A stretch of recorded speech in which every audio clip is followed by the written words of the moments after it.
नमस्कार साथियों। आज हम लोग प्लेटो के बारे में जानकारी इकट्ठा करेंगे। आज हम लोग किसके बारे में पढ़ेंगे? प्लेटो के बारे में पढ़ेंगे। तो प्लेटो के बारे में पढ़ते हैं। ये हम लोग का दूसरा चैप्टर है और इसमें जो है कि हम लोग प्लेटो के बारे में जानने का प्रयास करेंगे कि प्लेटो के द्वारा क्या क्या किया गया था, क्या क्या हुआ था और क्या क्या उनके जीवनी में क्या क्या सारा चीज़ है, इसके बारे में हम लोग यहाँ पर चर्चा करेंगे। तो प्लेटो के बारे में पढ़ते हैं और इसमें चीज़ में इसके जो है कि जानने का प्रयास करें। हर एक चीज़ जो है कि तरीक़ा से जानने का प्रयास करेंगे। ज़्यादा बड़ा चैप्टर नहीं है, थोड़ा सा है और समझ भी जल्दी से जल्दी आ जाए, इस तरह का हम लोग का प्रयास जो है करने का करेंगे। तो हम लोग प्लेटो किसके बारे में पढ़ेंगे? प्लेटो के बारे में हम लोग यहाँ पर अध्ययन करेंगे। तो हम लोग स्टार्ट करते हैं। प्लेटो ने अपने जीवन में यूनान के इतिहास का एक अत्यंत नाजुक दौर देखा है। जो यूनान है उसका एक बहुत ही नाजुक दौर जो देखने का कार्य जो किया है, मतलब उस समय का जो है स्थिति को देखने का कार्य जो है किसने देखा है? प्लेटो ने देखा है। प्लेटो एक विद्वान थे, है ना, विद्वान थे और उसके बारे में यहाँ पर जो है कि बातों को रखा गया है। तो यहाँ पर वो कहा जा रहा है प्लेटो ने अपने जीवन की यूनान के इतिहास का एक अत्यंत नाजुक दौर को देखा था। उसने अपनी आंखों से एथेंस को स्पार्ट के सामने घुटने टेकते हुए देखा। उसने अपने प्रिय गुरु और अपनी दृष्टि में श्रेष्ठतम मानव सुकरात को विष का प्याला पीते हुए देखा। मतलब अपने गुरु को भी देखा और साथ में सुकरात को विष का प्याला पीते हुए जो देखा, मतलब भोजन को पीना उनकी मजबूरी रहा होगा, उसके कारण से इसके बारे में जब हम लोग सुकरात के बारे में पढ़ेंगे तो क्यों उसको विष का प्याला पीना पड़ा, इसके बारे में हम लोग जो है कि बात करेंगे। फिलहाल अभी जो है कि सुकरात का ये चैप्टर नहीं है तो हम लोग थोड़ा सा ध्यान से देखते हैं। लेकिन ये सारा चीज़ जो है ये प्लेटो ने अध्ययन मतलब एक प्रकार से देखा, अध्ययन नहीं किया, अपने आँखों से देखा, सामने से देखा। उसने एथेंस में 30 अतायतियों का भी और नैतिक आदर्शों का प्रभाव देखा और अपने सार्वजनिक क्षेत्र की इन बुराइयों को दूर करने का भी निश्चय किया। जो ये बुराइयां हैं उसको जो है कि दूर करने का निश्चय भी जो है कि प्लेटो ने किया। उसने समस्या का समाधान मिला दार्शनिक राजा की धारणा में और उसने इस बात का प्रतिपादन किया कि शासन का कार्य एक विशेष कला होने के कारण सर्वाधिक बुद्धिमान व्यक्तियों के द्वारा ही शासन किया जाना चाहिए। प्लेटो का कहना था कि जो शासन कार्य है वो बुद्धिमान व्यक्तियों के द्वारा ही करना चाहिए। यदि शासन जो है कि बुद्धिमान व्यक्तियों के द्वारा किया जाए तो शासन जो है सही रूप से और सही तरीके से और अच्छे तरीके से जो हो सकता है। इसी कारण से यहाँ पर जो है कि प्लेटो का कहना है कि जो शासन जो है वो जो है जैसे तैसे लोगों के अनुसार से नहीं करना चाहिए। शासन जो है कि बुद्धिमान व्यक्तियों के अनुसार और बुद्धिमान व्यक्तियों को ही करना चाहिए। अब हम लोग प्लेटो की रचनाओं को देखते हैं। प्लेटो की रचना क्या है? प्लेटो द्वारा रचित ग्रंथों की संख्या लगभग 36 या 38 मानी जाती है। मतलब प्लेटो ने जो लिखा या जो रचना की है उसकी संख्या जो है या तो 36 माना जा रहा है या तो 38 माना जा रहा है। और इसका मानने का रीज़न ये है क्योंकि जिस समय प्लेटो हुआ करते थे उस समय से अभी का यदि हम लोग देखें तो उस समय से लेकर अभी तक ग्रंथ जो है कि जैसे तैसे रखा गया है या फिर जो है कि जैसे तैसे इन सारे चीज़ को खोजा गया है और समझने का प्रयास किया गया है। और इतिहास में जो घटनाएं घटी थी वो सारी चीज़ को समझने का प्रयास जो है प्लेटो के द्वारा जो लिखा गया था उसकी सही खोज यदि नहीं हो पाती है वहाँ पर लगभग में कहा जा सकता है। तो लगभग में इसको हम लोग 36 या 38 दोनों में से किसी एक को भी कह सकते हैं। प्लेटो द्वारा रचित ग्रंथों की संख्या लगभग 36 या 38 मानी जाती है। कहीं कहीं 36 माना जाता है तो कहीं कहीं 38 माना जाता है, किंतु इसमें प्रमाणिक ग्रंथ केवल 28 है। और जैसे प्रमाणित की यही प्लेटो ने ही लिखा है वैसे प्रकार से यदि देखा जाए तो वो ग्रंथ जो है कितना है? मात्र 28 है। उसके सभी प्रमाणिक ग्रंथों का बॉनेट द्वारा स्थापित यूनानी संस्करण 2662 पृष्ठ 2662 पृष्ठ ऑक्सफोर्ड द्वारा प्रकाशित हुआ है। मतलब ये ऑक्सफोर्ड द्वारा जो है कि ये जो है कि लोग ऑक्सफोर्ड यूनिवर्सिटी को देखते हैं तो वहाँ छापने के लिए कोई ऑक्सफोर्ड है उसमें जो है कि 2662 पृष्ठों का जो है कि छापकर प्लेटो की रचनाओं को निकालने का दिखाने का प्रयास जो है किया गया है। इनमें से कुछ प्रमुख ग्रंथों का नाम इस प्रकार है। उसमें से सारे ग्रंथों का नाम तो नहीं, लेकिन कुछ ग्रंथ जो है उसके नाम जो यहाँ पर हम लोग जो है कि देख सकते हैं जो इस प्रकार से है। तो पहला क्या है, ऑलपोजी, दूसरा है क्रीटो, तीसरा है थीफ्रो, चौथा है जोटियस, पाँचवा है मीनो, छठा है पोटागोरस, सातवां है सिम्पोजियम, आठवां है फेडो, नौवां है रिपब्लिक, रिपब्लिक जो है कि बहुत ज़्यादा ही चर्चित पुस्तक है, 10वां है सोफिस्ट, और 11वां है स्टेटमैन, और 12वां है लॉज। लॉज, इसको लॉज पढ़ो या लॉ पढ़ो, ये दोनों चीज़ें। तो रिपब्लिक और लॉज जो है दो पुस्तक को जो है कि बहुत ज़्यादा मान्यता, बहुत लोग जो है कि इस पुस्तक को पढ़ते भी हैं। आज भी जो इस पुस्तक को पढ़ा जा सकता है, देखा जा सकता है, समझा जा सकता है, और अपने ज्ञान का जो है कि वृद्धि किया जा सकता है।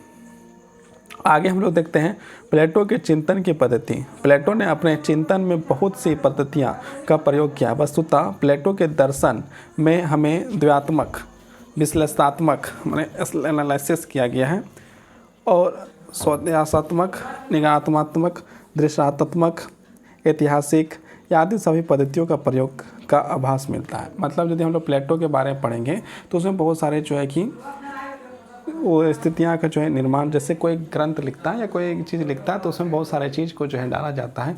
इसी प्रकार इसमें भी बहुत ऐतिहासिक, निगात्मक है, दृश्यात्मक है, बहुत सारी चीज़ जो है मिलता है। प्लेटो के सभी ग्रंथ प्रश्नोत्तर रूप में, मतलब जो भी ग्रंथ लिखा है वो जो है कि प्रश्न उत्तर, मतलब प्रश्न पूछा गया फिर उसका उत्तर लिखा गया। संवाद या वार्तालाप की श्रेणी में लिखे हुए होने के कारण उसे संवाद कहा जाता है। मतलब प्लेटो के द्वारा जो भी पुस्तक लिखा गया है वो जो है पहला प्रश्न, फिर उसका उत्तर, फिर प्रश्न, फिर उत्तर, इस चीज़ का जो होने के कारण से इसको जो है संवाद वाला कहा जाता है, इसे का संवाद कहा जाता है ना। वार्तालाप की श्रेणी में है, इसके कारण इसे क्या कहा जाता है, संवाद कहा जाता है। संवाद या द्वयात्मक पद्धति चिंतन की वह प्रणाली है जिसके द्वारा प्रश्नोत्तर व तर्क वितर्क के आधार पर किसी सत्य या अन्वेषण, मतलब खोज किया जाता है। अन्वेषण मतलब क्या होता है, खोज होता है। इस पद्धति के द्वारा मस्तिष्क के विचारों को उचेतित कर उन्हें सत्यमुख करने का प्रयास किया जाता है। प्लेटो ने द्वयात्मक या संवाद शैली, द्वयात्मक मतलब क्या है कि एक जो है कि बोला प्रश्न, उसके बाद उसका उत्तर किया, जिसे हम लोग संवाद शैली के नाम से भी इसको जानते हैं। शैली को अपने गुरु सुकरात से ग्रहण किया था। मतलब ये जो शैली जो है कि ग्रहण जो किए थे वो कहाँ, सुकरात से ग्रहण किया था। सुकरात ने अपनी समस्त जीवन हम लोग सुकरात के बारे में जब देखते हैं तो ये जो है कि हम लोग यहाँ पर समझे इस बात को कि जो प्लेटो ने जो भी लिखा उसको जो है कि प्रश्नोत्तर शैली में लिखा था। और ये चीज़ का जो है कि अध्ययन जो है या इस शैली को सीखने का कार्य उनको कहाँ से मिला था, तो ये अपने गुरु के द्वारा इस चीज़ को सीखे थे। सुकरात ने अपना समस्त जीवन संवाद वार्तालाप में ही व्यतीत किया। सुकरात मतलब कि जो भी अपना सारा चीज़ है उसे जो है क्या जीवन शैली जो है उसमें जो है कि वार्तालाप में ही जो है कि करने का प्रयास वो किए थे। टोटली जो है कि वार्तालाप में ही हुआ था। तो ये चीज़ यहाँ पर हो गया, वार्तालाप में ही व्यतीत किया। उसके इस शैली को अपनाए जाने के प्रमुख उद्देश्य ज्ञान प्रदान करना नहीं था जितना कि अपने पाठकों को विचारशील बनाना था। मतलब इस शैली से ज्ञान प्राप्त करना उद्देश्य नहीं था, इससे जो है कि एक प्रकार से उसे विचारकशील मतलब भावनाओं का विकास करने का कार्य जो है कि करने का काम सुकरात जी करने चाहते थे। बार्कर ने इन संबंध में लिखा है कि एक और विद्वान है जिसका नाम है बार्कर, उन्हें इस संबंध में लिखा है कि वह यह दिखाना चाहता था कि अर्थार्थ के चिंतन किस प्रकार होता है। मतलब अर्थार्थ का जो चिंतन है वो किस प्रकार होता है, इस बात को जो सुकरात जो है दिखाने का जो है चाहते थे। वह केवल उनके अंतिम रूप को ही पाठकों के समक्ष नहीं रखना चाहता था। प्रत्येक सच्चे शिक्षक की भांति वह चाहता था कि मनुष्य उसके शिक्षण से विचार करे और एक लेखक के रूप में उसने अनुभव किया। उसके पाठकों ने विचारशीलता अधिक अच्छी तरह से जागृत होती है यदि उन्हें स्वयं लेखक के मन की प्रक्रिया का अनुसरण करने दिया जाए। इस शैली को अपनाने के कारण मनुष्य के मस्तिष्क में वो उसी तरह चिंतन होता है जिस तरह व्यक्तियों के एक समूह का वार्तालाप चलता है। मतलब यहाँ पर जो है समझने वाली दृष्टिकोण ये है कि व्यक्ति को जो है कि सही तरीक़ा से समझाने के लिए, उसे मानसिक रूप से विकास करने के लिए, नैतिक रूप से विकास करने के लिए और बौद्धिक रूप से विकास करने के लिए व्यक्ति को अध्ययन करना बहुत ज़रूरी होता है। और जब संवादवाद प्रक्रिया के द्वारा यदि किसी चीज़ को हम लोग वर्णित करते हैं या आगे बढ़ाते हैं तो बोल वार्तालाप में, संवाद में लोग सुनना चाहते हैं, सुनना पसंद करते हैं कि इसका आंसर क्या हो सकता है, इस विषय के बारे में क्या जानकारी मिल सकती है, इस चीज़ का जो होता है।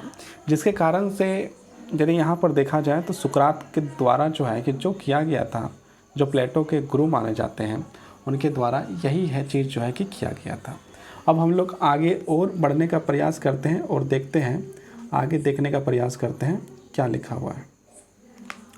दृष्टिकोणों का प्रतिपादन किया जाता है तथा उसकी एक दूसरे के काट के अंत में सत्य को प्राप्त कर लिया जाता है। इस प्रकार एक विचार को निगल जाता है और अंत में विजेता के रूप में सत्य ही मैदान में रह जाता है। हम लोग इस बात को हर समय जानते हैं कि सत्य जो है वह भले कुछ देर के लिए परेशान तो हो सकता है, कुछ देर के लिए उसे परेशानियों का सामना तो करना पड़ सकता है, लेकिन अंतिम विजय जो होता है वो सत्य का ही विजय होता है। प्लेटो ने अपनी इस द्वयात्मक पद्धति का प्रयोग 3 उद्देश्यों में किया। देखिए यहाँ प्लेटो के बारे में बात हो, सुकरात के बारे में बात करते करते हम लोग प्लेटो की ओर फिर से आगे हैं। प्लेटो ने अपनी इस द्वयात्मक पद्धति का प्रयोग 3 उद्देश्यों के लिए किया। मतलब प्लेटो का जो है कि उद्देश्य जो है संवाद वाला जो है उसमें क्या उद्देश्य थे, उसके जो अपने उद्देश्य थे वो इनके यहाँ पर बात कर रहे हैं। प्रथम सत्य के अन्वेषण, मतलब सत्य की खोज हेतु। द्वितीय सत्य की अभिव्यक्ति, पहला जो है कि सत्य का खोज करना, जो महात्मा गांधी का भी जो था, सत्य की अभिव्यक्ति, फिर सत्य की जो अभिव्यक्ति है उसके बारे में बात कर रहा है, और प्रचार हेतु। और तृतीय है सत्य की अभिव्यक्ति और प्रचार हेतु, मतलब सत्य की अभिव्यक्ति मतलब बोला जा सके और उसका प्रचार किया जा सके। और तृतीय सत्य की परिभाषा है, तो मतलब सत्य की क्या परिभाषा हो सकता है, उसके कारण जो ये काम जो है किया। किसने किया? तो प्लेटो ने 3 प्रकार के उद्देश्य उसके मन में थे। सत्य का अन्वेषण, मतलब सत्य की खोज। द्वितीय था सत्य की अभिव्यक्ति और प्रचार करना।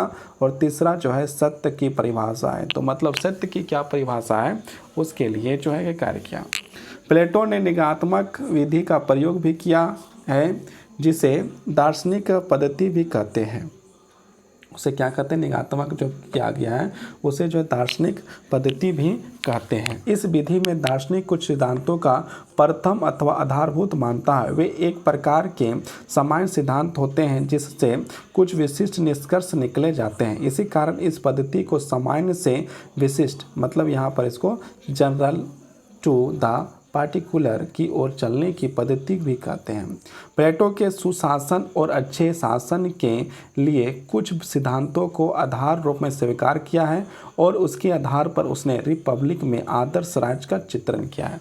मतलब प्लेटो ने जो है कि एक राजा का कार्य किया होगा, किस तरह से शासन करना है, किस प्रकार से कार्य करना है, इन बातों को जो है द रिपब्लिक या रिपब्लिक जो है, जो पुस्तक रिपब्लिक है उसमें जो लिखने का कार्य जो है वो जो है प्लेटो के द्वारा जो है किया गया है।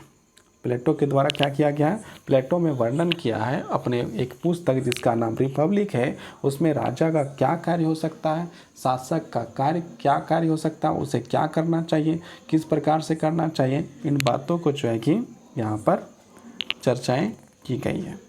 तो आगे देखते हैं प्लेटो।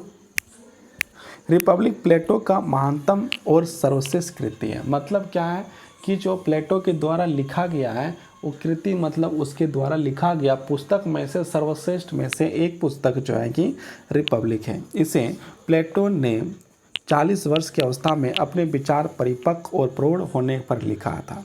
मतलब जब प्लेटो का उम्र 40 वर्ष हो गया था उसके बाद प्लेटो ने जो है द रिपब्लिक लिखने का कार्य किया था अपने 40 वर्ष होने के बाद। तो इसलिए इसे जो है कि महानतम और श्रेष्ठ कृति जो है कहा जाता है। शैली और विशेष विविधता की दृष्टि में से यह उसका अनुपम ग्रंथ है। आकार की दृष्टि से रिपब्लिक प्लेटो के अन्य सब ग्रंथों से बड़ा होते हुए भी लॉज से छोटा है। मतलब यहाँ पर यदि हम लोग बात करेंगे द रिपब्लिक के बारे में तो रिपब्लिक जो है कि हर ग्रंथ से बड़ा लेकिन लॉज से छोटा है, किंतु महत्व की दृष्टि से उससे बड़ा चढ़ा है। मतलब यदि महत्व के दृष्टि से जो देखा जाए तो रिपब्लिक जो है कि लॉस से जो है कि ज़्यादा इम्पोर्टेंट माना गया है। यहाँ इस बात को जानना बहुत ज़रूरी है। अब हम लोग रिपब्लिक का स्वरूप को समझने का प्रयास करते हैं। रिपब्लिक केवल राजनीतिक व्यवस्था का ही चित्रण नहीं है। रिपब्लिक यदि हम लोग पुस्तक को देखेंगे तो राजनीतिक व्यवस्था का ही चित्रण नहीं है। वो जो है कि राजनीतिक व्यवस्था का यदि खाली हम लोग सोच लें कि रिपब्लिक जो पुस्तक है वो राजनीतिक व्यवस्था का ही चित्रण है, तो ऐसी बात नहीं है। नेचर ऑफ रिपब्लिक, तो रिपब्लिक का स्वरूप जो है कि यहाँ पर हम लोग देखते हैं तो रिपब्लिक केवल राजनीतिक व्यवस्था का ही चित्रण नहीं है, या एक महाभारत की भांति प्लेटो के विचारों का विश्वकोश है।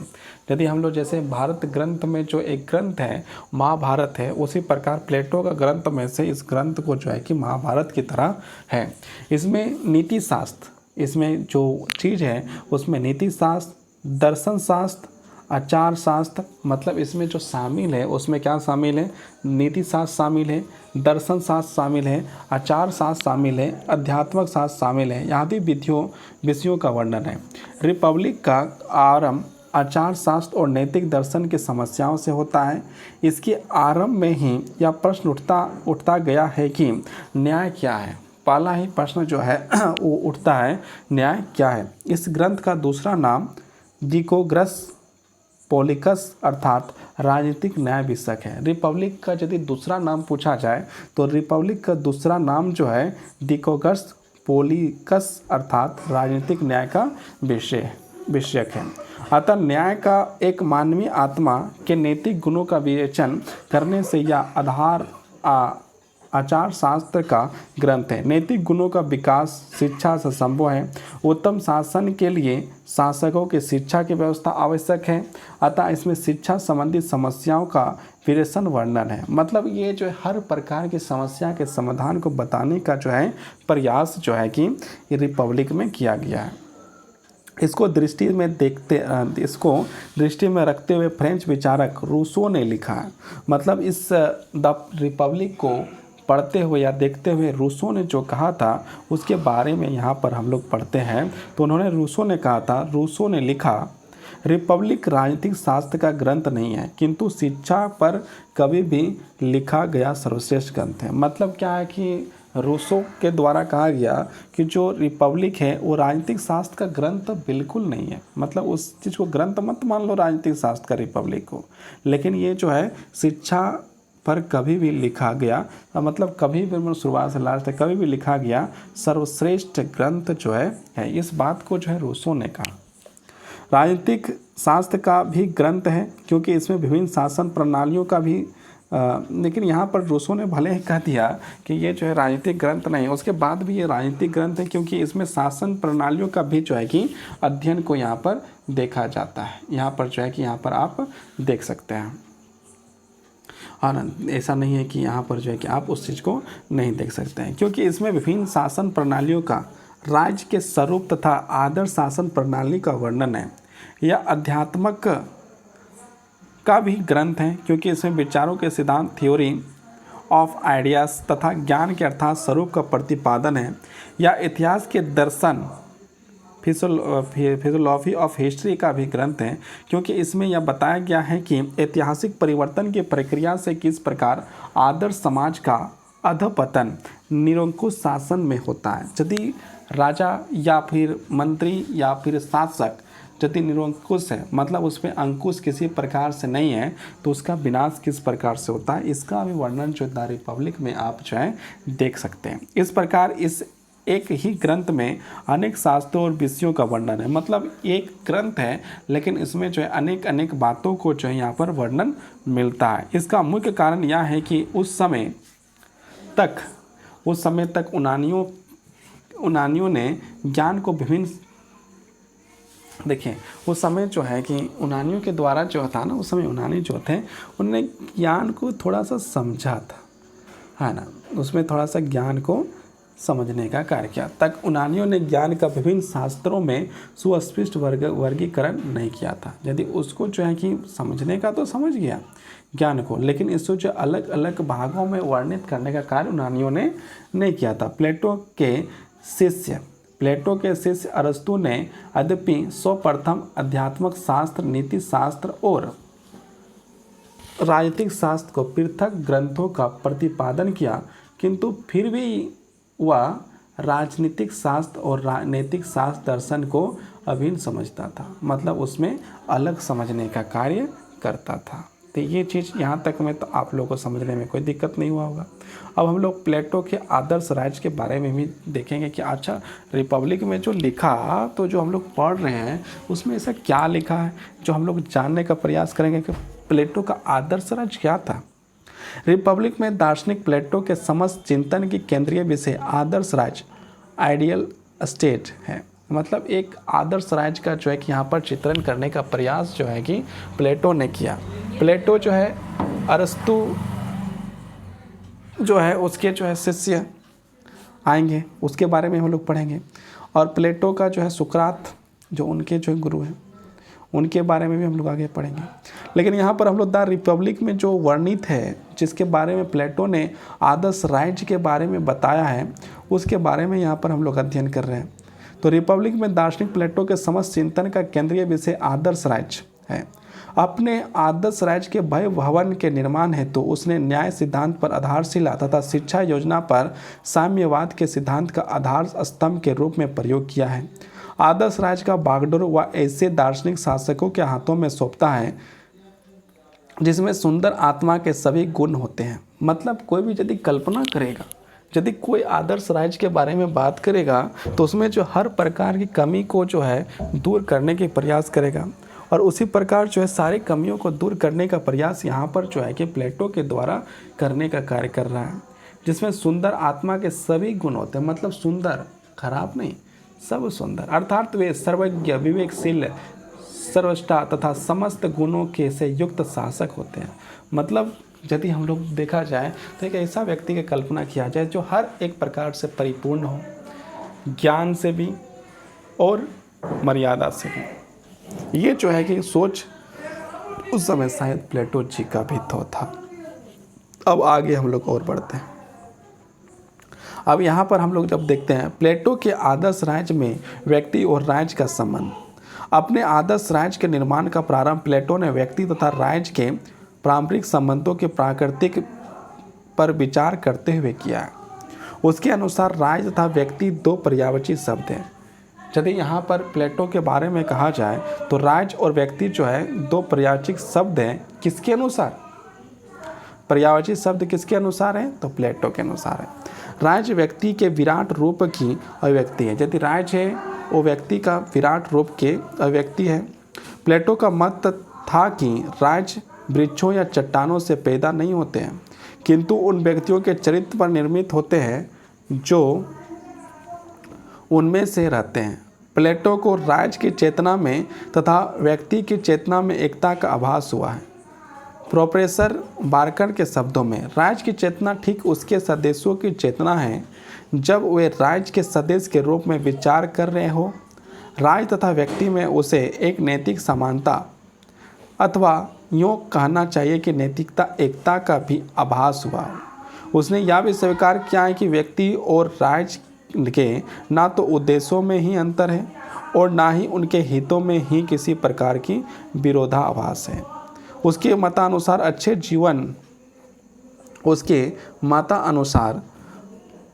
मतानुसार अंतर है और ना ही उनके हितों में ही किसी प्रकार की विरोधाभास है। उसके मतानुसार उनके अच्छे जीवन की प्राप्ति ही राज्य तथा व्यक्ति के जीवन का महत्तम उद्देश्य है। अच्छे व्यक्तिगत जीवन के आधार पर ही एक अच्छी राजनीतिक इकाई का निर्माण हो सकता है और अच्छे राज्य में ही अच्छे व्यक्तियों का निर्माण संभव है। ऐसे प्लेटो की मान्यता है। प्लेटो ने कहा है कि यदि हम लोग अच्छे व्यक्ति चाहिए, अच्छे व्यक्तियों को विकास करना है तो अच्छे राज्य जो है कि होना जरूरी है।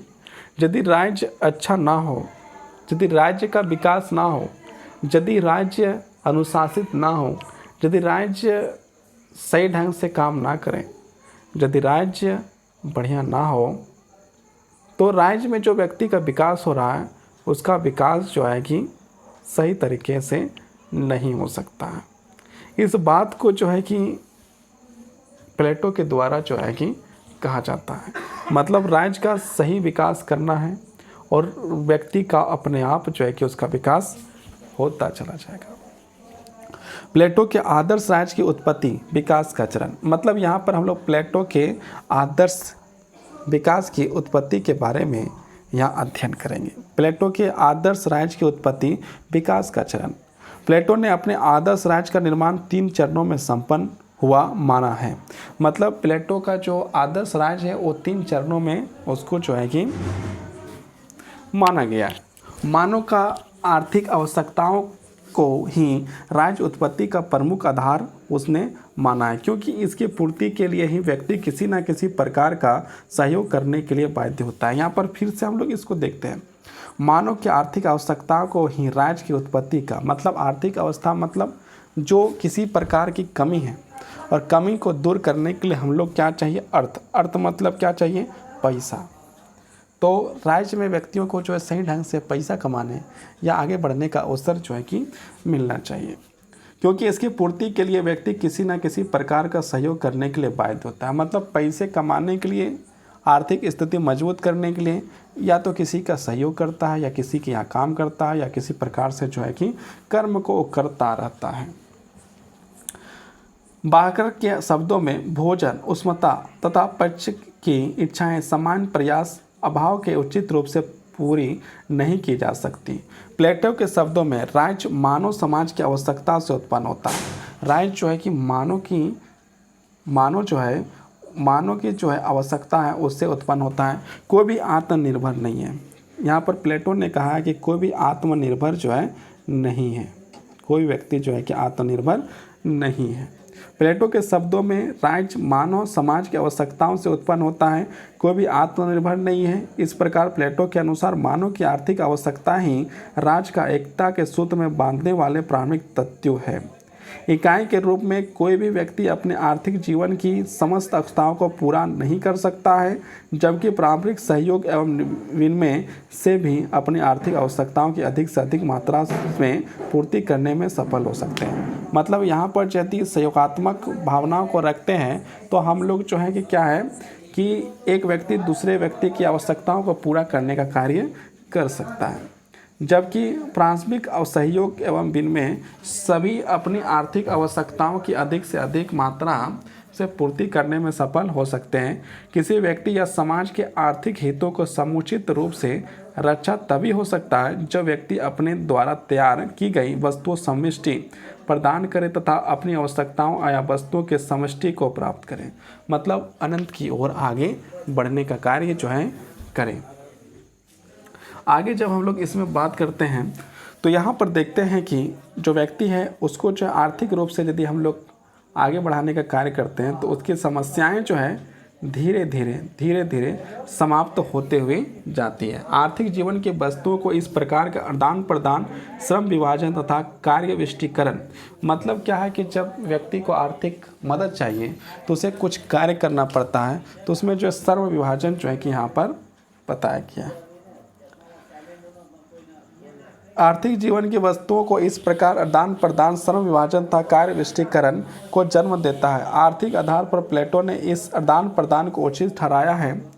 इस आर्थिक पहलू को राजनीतिक महत्व भी उसे दृष्टिगोचर हुआ है, क्योंकि कार्य विष्टीकरण का सिद्धांत theory of specialisation of foundation उसकी दृष्टि में राज्य की एकता का स्पष्टता है।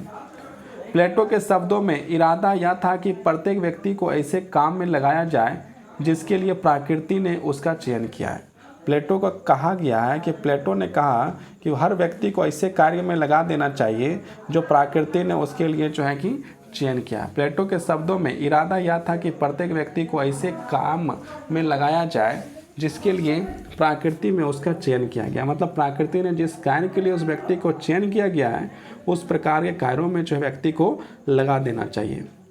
एक व्यक्ति को एक काम दिया जाए और जब प्रत्येक व्यक्ति अपना स्वयं का कार्य करेगा, राज्य की उत्पत्ति के इस प्रथम चरण को राज्य का उस वर्ग का विकास होता रहेगा।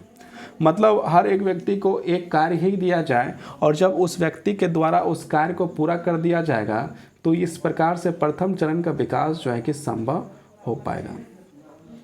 राज्य की उत्पत्ति के इस प्रथम चरण में राज्य के उस वर्ग का विकास होता है जिसे प्लेटो ने उत्पादक वर्ग कहकर पुकारा है एवं जिसका प्रमुख गुण संपत्ति, प्रेम तथा सुधा है। साथ ही प्लेटो के आदर्श राज्य के आधार पर समस्त दो सिद्धांतों का श्रम विभाजन का सिद्धांत तथा कार्य विशिष्टीकरण का सिद्धांत का भी बीजारोपण इसी प्रथम चरण में होता है। मतलब इस प्रथम चरण में ही जो है कि सुधा मतलब क्या है, भूख है ना, उत्पादन जो है इसी चरण में जो है कि देखा जा सकता है। ये सारे चीज़ जो है कि प्लेटो के द्वारा जो है कि प्रथम चरण के विकास में जो है कि बात करते हुए प्लेटो ने अपने द रिपब्लिक पुस्तक में कहा है। और आगे जब हम लोग बढ़ते हैं तो राज्य का उत्पत्ति का दूसरा चरण तब प्रारंभ होता है जब प्लेटो का उस वर्ग का निर्माण की योजना प्रस्तुत करता है जो राज्य के साहस तथा उत्साह का प्रतिनिधि है। यहाँ पर जो है कि राज्य दूसरा चरण के बारे में जब हम लोग बात करते हैं तो प्लेटो का दूसरा चरण को जब देखें तो उस वर्ग का निर्माण योजना प्रस्तुत करता है जो राज्य साहस मतलब साहस और उत्साह से प्रतिनिधित्व करते हैं। राज्य के अंग के रूप में इस वर्ग का प्रमुख गुण उत्साह है।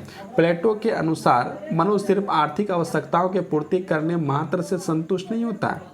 यदि आपको लगता है कोई व्यक्ति जो है आर्थिक उत्पत्ति या आर्थिक मिलने, पैसा बहुत सारे मिलने से संतुष्ट हो जाए तो ऐसी संतुष्टि मानव को नहीं होती है।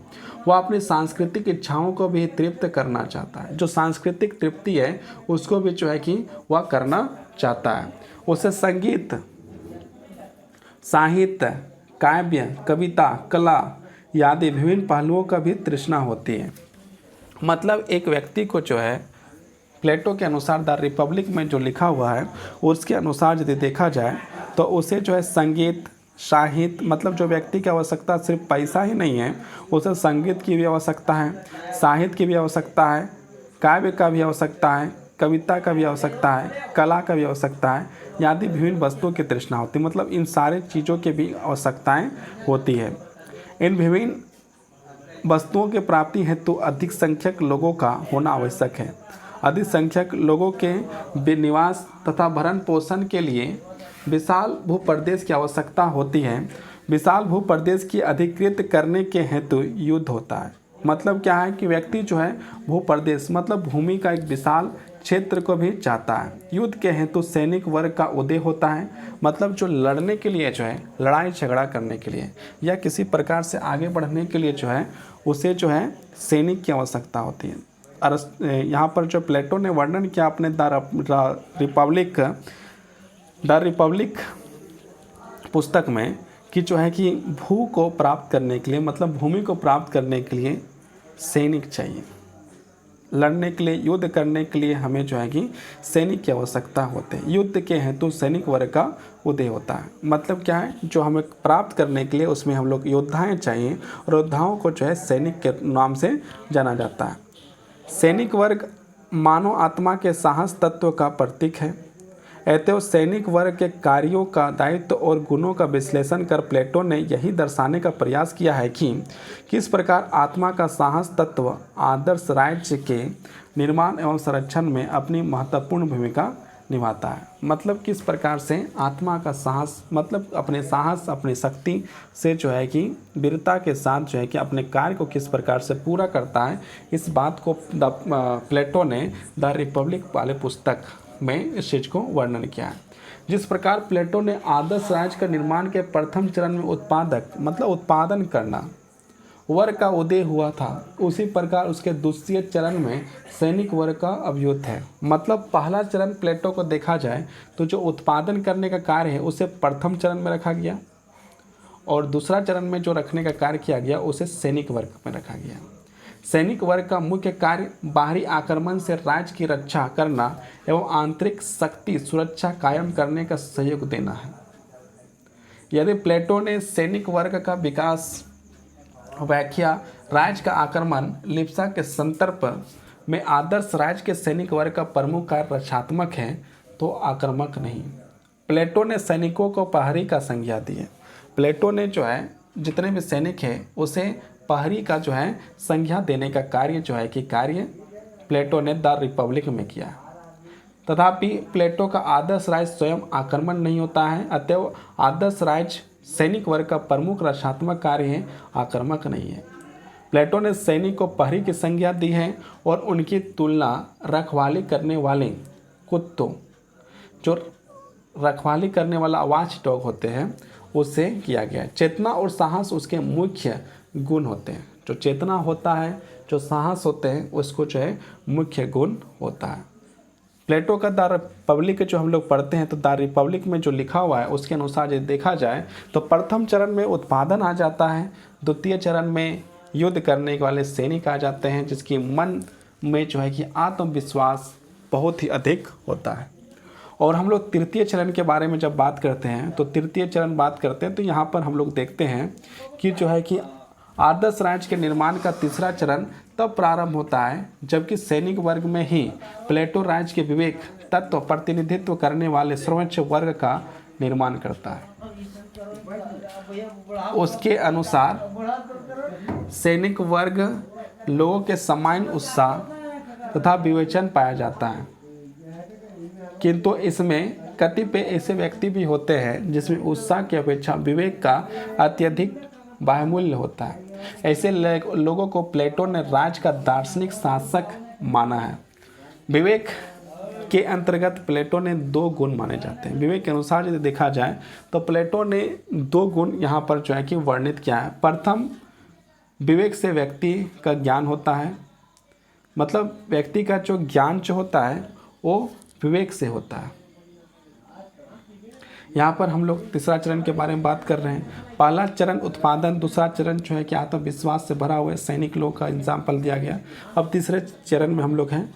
तीसरा चरण तब प्रारंभ होता है जबकि सैनिक वर्ग ही प्लेटो राज्य विवेक तत्व का प्रतिनिधित्व करने वाले सर्वोच्च वर्ग होते हैं। मतलब ये विवेक मतलब विचारशील विवेक दो प्रकार के, यहाँ पर आगे हम लोग पढ़ ही रहे थे। विवेक जो है मतलब जिसकी मानसिक योग्यताएँ ज़्यादा हो, उसके अनुसार सैनिक वर्ग के, किंतु इसमें कतिपय ऐसे व्यक्ति भी होते हैं जिसमें उत्साह की अपेक्षा विवेक का अत्यधिक बहुमूल्य होता है। मतलब देश राष्ट्र को चलाने के लिए विवेक की आवश्यकता बहुत ज़्यादा होता है।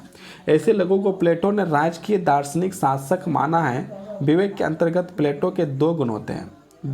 प्रथम, विवेक से व्यक्ति का ज्ञान होता है, विवेक से व्यक्ति का जो है कि ज्ञान होता है, तथा द्वितीय, विवेक ही व्यक्ति का प्रेम करना सिखाता है। यदि व्यक्ति में विवेक है तो प्रेम करना सिखाता है।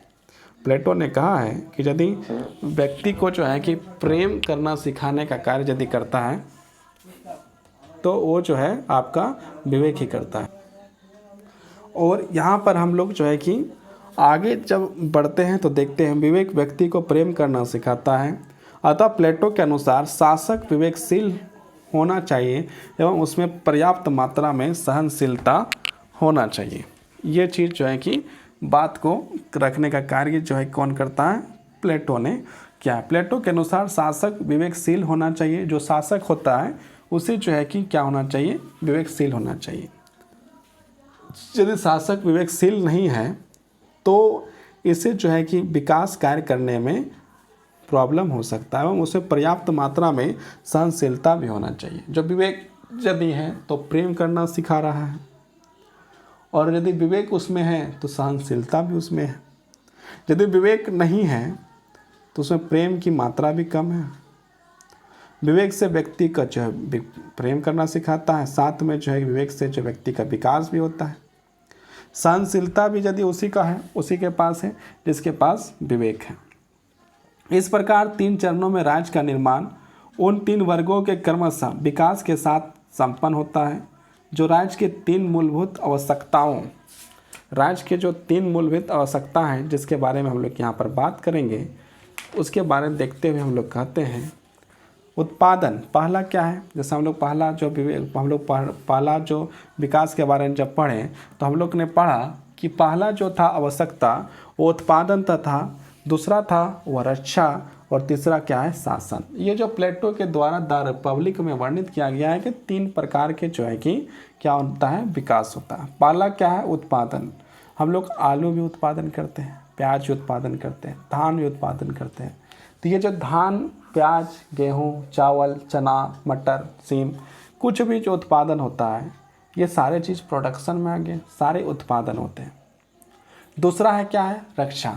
यदि मान लीजिए इसका उत्पादन ही यदि हम लोग किए और इसको रक्षा करके हम लोग रख नहीं पाए, उसको यदि चूहा खा गया या कोई व्यक्ति चोरी करके ले गया, तो ये क्या है कि हमारी उत्पादन को जो है कि को किसी प्रकार से हड़प लिया। इसलिए जो है रक्षा होना बहुत ज़रूरी है। तीसरा क्या है, शासक। मतलब इस उत्पादन यदि किए तो उत्पादन को कहाँ रखना है, कितना यूज करना है, कितना बेचना है। जैसे आलू का उत्पादन किए, 100 किलो उत्पादन हुआ, तो 100 किलो उत्पादन हुआ, तो इसका रक्षा करना अलग कार्य है। इसका प्रयोग करना, क्या 100 किलो को खुद एक के दिन में बना के खा जाना है, या इसको धीरे धीरे खाना है, या फिर इसको बेच देना है, इसको हम लोग क्या कहेंगे, इसको हम लोग शासक कहेंगे। मतलब कोई भी चीज़ में यदि देश है तो देश में देखा जाए तो उत्पादन पालना जरूरी, बहुत ज़रूरी है। दूसरा, उस देश का जो है रक्षा बहुत ही आवश्यक है। और तीसरा यदि देखा जाए तो तीसरा क्या है कि शासक का होना बहुत ज़रूरी है। इसीलिए हमारे देश में देखिए, हमारे देश में डॉक्टर, इंजीनियर, वकील सारे हैं। हमारे देश में हर प्रकार के चीज़ उत्पादित होते हैं, चावल, गेहूँ, मटर, सेम, सब सारा चीज़।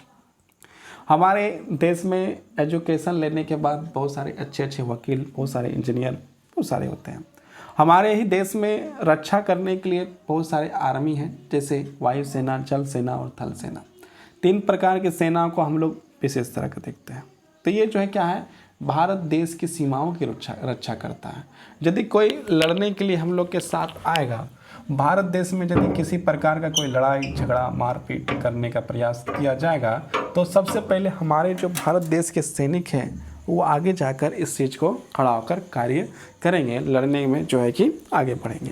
तथा तीसरा जो है कि यहाँ पर हम लोग बात करते हैं तो शासन के बारे में। तो हमारे राज्य जो है भारत में 28 है, 28 में से 28 मुख्यमंत्री भी हैं। भारत जो राष्ट्र है उसमें एक शासक है, प्रधानमंत्री भी है, राष्ट्रपति भी है। ये सारे क्या करते हैं, शासन के कार्य का संचालित करने का कार्य करते हैं। यही बात जो है कि प्लेटो के द्वारा यहाँ पर वर्णित किया गया है। शासन की पूर्ति अपने तीनों गुण सुधा, साहस तथा विवेक के आधार पर करते हैं। और ये जो है कि सुधा, साहस और विवेक के अनुसार से ये कार्य जो है कि करने का काम करते हैं। अब हम लोग आगे जो है पढ़ेंगे, आदर्श राज्य के निर्माणक 3 वर्ग है ना। आदर्श राज्य के निर्माणक यदि देखा जाए तो उसके भी 3 वर्ग हैं। प्लेटो के अनुसार राज्य की उत्पत्ति के विकास चरणों में 3 ऐसे वर्गों का विकास हुआ है जिसके कंधों पर आदर्श राज्य का भार डाला जा सकता है। यदि हम लोग यहाँ पर आदर्श राज्य का भार यदि डालें, यदि खोजें कि हम लोग किसके ऊपर भार डालेंगे, तो यहाँ पर डालने के लिए भी जो है कंधा जो है कि यहाँ पर बताने का कार्य जो है प्लेटो ने किया है। तो देखते हैं क्या बोला गया है। प्लेटो के आदर्श राज्य का निर्माण करने वाले 3 वर्ग, उत्पादक वर्ग, सैनिक वर्ग और दार्शनिक शासक, क्रमशः राज्य की आत्मा के तीनों गुण। मतलब यहाँ पर जो है कि उत्पादक वर्ग जो उत्पादन करे, सैनिक वर्ग जो सुरक्षा करे, और तीसरा जो है यहाँ पर क्या है, दार्शनिक शासक, मतलब शासक लोग जो है उसके बारे में यहाँ पर बात जो है कि आपके प्लेटो जी करते हैं।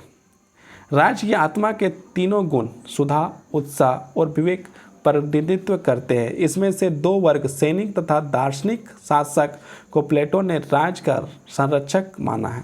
मतलब जो सैनिक और दार्शनिक शासक हैं, इसे जो है संरक्षक मानने का कार्य किसने किया है, तो प्लेटो ने किया है। इसका कारण यह है कि राज्य का विवेक राज्य के उत्साह की सहायता से राज्य के संरक्षण की जिम्मेवारी को समुचित रूप से निभा सकता है। प्लेटो का मानना था कि राज्य के इन तीनों वर्गों का गुण अपने गुणों के अनुभव के कार्य का संचालन करना चाहिए। इस प्रकार उसके आदर्श राज्य की एक विशेषता कार्य विभाजन, डिवीजन ऑफ लेबर का सिद्धांत क्रियात्मक उपस्थित होता है। प्लेटो ने अच्छे बातों में से इन बातों को भी जो अपने द रिपब्लिक वाले किताब में जो है वर्णित करने का काम जो है कि प्लेटो ने किया। अब हम लोग आगे बढ़ते हैं और आगे बढ़कर थोड़ा कुछ और जानने का प्रयास करते हैं कि प्लेटो ने और क्या कहा। जो जानने योग्य बातें हैं उसे हम लोग यहाँ पर जानने के लिए कार्य करेंगे। आदर्श राज्य के आधार स्तंभ शिक्षा और साम्यवाद। देखिए, शिक्षा के बारे में जहाँ भी बात आता है तो शिक्षा के बिना कोई अच्छा हो ही नहीं सकता है। इसलिए शिक्षा का मिलना, शिक्षा का प्रयोग करना, ज्ञान को बढ़ाना, विवेक को बढ़ाना, इसके लिए शिक्षा की आवश्यकता बहुत ही अधिक माना जाता है। इस बात को सारे लोग बहुत ही बढ़िया तरीके से जानते हैं। यदि न्याय का सिद्धांत आदर्श राज्य का आधारशिला है, यदि न्याय का सिद्धांत आदर्श राज्य की आधारशिला, मतलब कहीं भी कोई राष्ट्र हो, जिला हो, घर हो, परिवार हो, कोई वर्ग हो, कोई जाति हो, धर्म हो, और उसमें न्याय यदि नहीं किया जाए तो उसका विनाश होना जो है कि स्वाभाविक है। एक ना एक दिन वो जो है कि विनाश की ओर चला जाएगा। इसलिए जो है कि यदि व्यक्ति को आगे बढ़ना है तो न्याय का साथ लेना बहुत ज़रूरी है। तो हमारा राष्ट्र जो है, भारत भी है या कोई भी देश है, और न्याय को अपने साथ लेके चलता है। इसलिए हमारे देश में जो है बहुत सारे न्यायालय हैं, और एक आप देखते ही हैं हर राज्य में एक एक हाई कोर्ट और भारत में एक सुप्रीम कोर्ट की व्यवस्था की गई है जो न्याय व्यवस्था को आगे बढ़ाने का कार्य करता है। यदि न्याय का सिद्धांत आदर्श राज्य की आधारशिला है तो शिक्षा का योजना तथा साम्यवादी व्यवस्था आदर्श राज्य के आधारभूत स्तंभ है। उसने रिपब्लिक में शिक्षा को इतना अधिक महत्व दिया है कि रूसो ने इसे राजनीतिक विषयक ग्रंथ न मानकर शिक्षा विषयक एक अत्यंत श्रेष्ठ ग्रंथ माना है। प्लेटो का दृढ़ विश्वास था कि शिक्षा व्यक्ति को एक विशेष कार्य का परिश्रम देकर उसे कार्य संपन्न करने की प्रेरणा देगी। मतलब प्लेटो का मानना है कि शिक्षा यदि कोई व्यक्ति में प्राप्त कर लिया है तो वो कार्य करने की क्षमताओं को प्राप्त कर लिया है, और आगे कुछ ना कुछ जो है समाज को, राष्ट्र को, अपने परिवार को और अपने आप को सहयोग करने के लिए उस शिक्षा का प्रयोग कर सकता है। राज्य द्वारा नियोजित शिक्षा प्रणाली को अपनाकर एक बहुत बड़ी सीमा तथा व्यक्ति के दृष्टिकोण को सही दिशा में बदला जा सकता है। आदर्श राज्य द्वारा प्रदत्त शिक्षा योजना की निम्नलिखित विशेषताओं पर प्लेटो पर जोर देता है। प्लेटो ने जो है कि शिक्षा व्यवस्था को जो है कि आगे बढ़ाने के कार्य को करते हैं। हम लोग जो है टॉपिक में थोड़ा आगे बढ़ के थोड़ा सा पुनः हम लोग आते हैं आदर्श राज्य की आधारशिला में। प्लेटो के अनुसार आदर्श राज्य की आधारशिला न्याय के सिद्धांत पर ही टिकी हुई है। चूँकि आदर्श राज्य में 3 वर्ग होते हैं और कार्य विभाजन एवं विशेषीकरण की धारणा के आधार पर इन तीनों वर्गों को अपना अपना कार्य दूसरे के कार्य के हस्तक्षेप किए बिना करना होता है, इसलिए न्याय राज्य का वह गुण है जो राज्य के वर्गीकरण तथा कार्य का विभाजन में सुचारू रूप से कायम करता है। अभी अभी हमने कहा था कि यदि किसी राष्ट्र में न्याय नहीं है तो उस राष्ट्र का विनाश होना स्वाभाविक है। जिस परिवार में न्याय नहीं है उस परिवार का टूटना स्वाभाविक है। जिस समाज में न्याय नहीं है उस समाज का टूटना स्वाभाविक है। जिस व्यक्ति का मन में न्याय नहीं है तो उस व्यक्ति का भी टूटना स्वाभाविक है। इसलिए न्याय व्यवस्था का होना बहुत ही ज़रूरी है, और हमारा राष्ट्र भी जो है न्याय व्यवस्था को लेकर कार्य करता है। अपने अपने कार्य क्षेत्रों तथा अपनी कार्यवाहियों में सीमित रखते हुए अपनी प्राकृतिक क्षमता परीक्षण के आधार पर निश्चित हुए कार्य को पूरी तन्मयता एवं लगन से संपन्न करते हैं एवं श्रेष्ठता को प्राप्त करते हैं। प्लेटो की दृष्टि में वह राज्य न्याय आधारित है जिसमें नागरिक अपने अपने निर्धारित क्षेत्रों में अपने जीने के कार्य को संपन्न करते हैं। यहाँ पर जो है बताया गया है कि न्याय की आवश्यकताएं जो है कि बहुत ही जरूरी है, और जहाँ पर न्याय नहीं है वहाँ पर समस्याएं गंभीर रूप से बढ़ सकती है। अब आगे हम लोग देखते हैं, और आगे देखते हैं आदर्श राज्य के आधार व शिक्षा और साम्यवाद। यहाँ पर हम लोग आगे थोड़ा सा अध्ययन कर चुके हैं पहले ही। यदि न्याय सिद्धांत आदर्श राज्य की आधारशिला है तो शिक्षा योजना तथा साम्यवादी व्यवस्था आदर्श राज्य के आधारभूत स्तंभ है। उसने रिपब्लिक में शिक्षा को इतना अधिक महत्व दिया है, मतलब प्लेटो ने शिक्षा को इतना, जो किताब लिखे हैं द रिपब्लिक, उसमें उसका महत्व जो है कि बहुत ही अधिक देने का कार्य जो है प्लेटो ने किया। शिक्षा का इतना अधिक महत्व दिया है कि रूसों ने इसे राजनीतिक विषयक ग्रंथ न मानकर शिक्षा विषयक एक अत्यधिक श्रेष्ठ ग्रंथ, जो हम लोग रूसों के बारे में अभी उसकी परिभाषा को पढ़े थे, उसमें जो है राजनीतिक शास्त्र ना कि वो उसके बारे को याद करिए, तो वहाँ पर इस बात को लिखा था। प्लेटो के दृढ़ विश्वास था कि शिक्षा व्यक्ति को एक विशेष कार्य का परिश्रम देकर उसे वही कार्य संपन्न करते हुए प्रेरणा देगी। मतलब क्या है कि शिक्षा जो है आपको आगे बढ़ने की प्रेरणा देगी, आप आगे कुछ अच्छे कार्य कर सकें, ऐसी प्रेरणा देने का कार्य जो है कि शिक्षा करेगी। अपना कर एक बहुत बड़ी सीमा तक व्यक्ति के दृष्टिकोण को सही दिशा में बदला जा सकता है। आदर्श राज्य द्वारा प्रदत्त शिक्षा योजना के निम्नलिखित विशेषताओं पर प्लेटो ने जोर देता है। शिक्षा राज्य द्वारा ही दी जानी चाहिए। जो शिक्षा जो है उसको जो है राज्य के द्वारा ही देने का कार्य जो है करना चाहिए। मतलब क्या है, राष्ट्र देश के अनुसार से उसके ही द्वारा जो है कि शिक्षा देने का कार्य जो है किया जाना चाहिए। स्त्री एवं पुरुषों के लिए एक ही प्रकार की शिक्षा दी जानी चाहिए। यहाँ पर कहा गया है कि जो स्त्री है या पुरुष है, लड़का हो या लड़की हो, दोनों को जो शिक्षा देना चाहिए वो समान रूप से एक जैसा ही शिक्षा देने का कार्य जो है किया जाना चाहिए। शिक्षा का उद्देश्य शरीर और मस्तिष्क दोनों का विकास करना। शिक्षा का उद्देश्य मात्र ये नहीं है कि मानसिक विकास हो, शिक्षा का उद्देश्य है कि शारीरिक भी विकास हो और मानसिक भी विकास हो और नैतिक भी विकास हो। तो यहाँ पर जो है कि प्लेटो ने शिक्षा जो देने का कार्य करने का बात जो कहते हैं, तो वहाँ पर इस चीज़ को बोलते हैं कि शिक्षा ऐसा होना चाहिए जिसमें शारीरिक विकास भी हो और मानसिक विकास भी सरलतापूर्वक हो सके।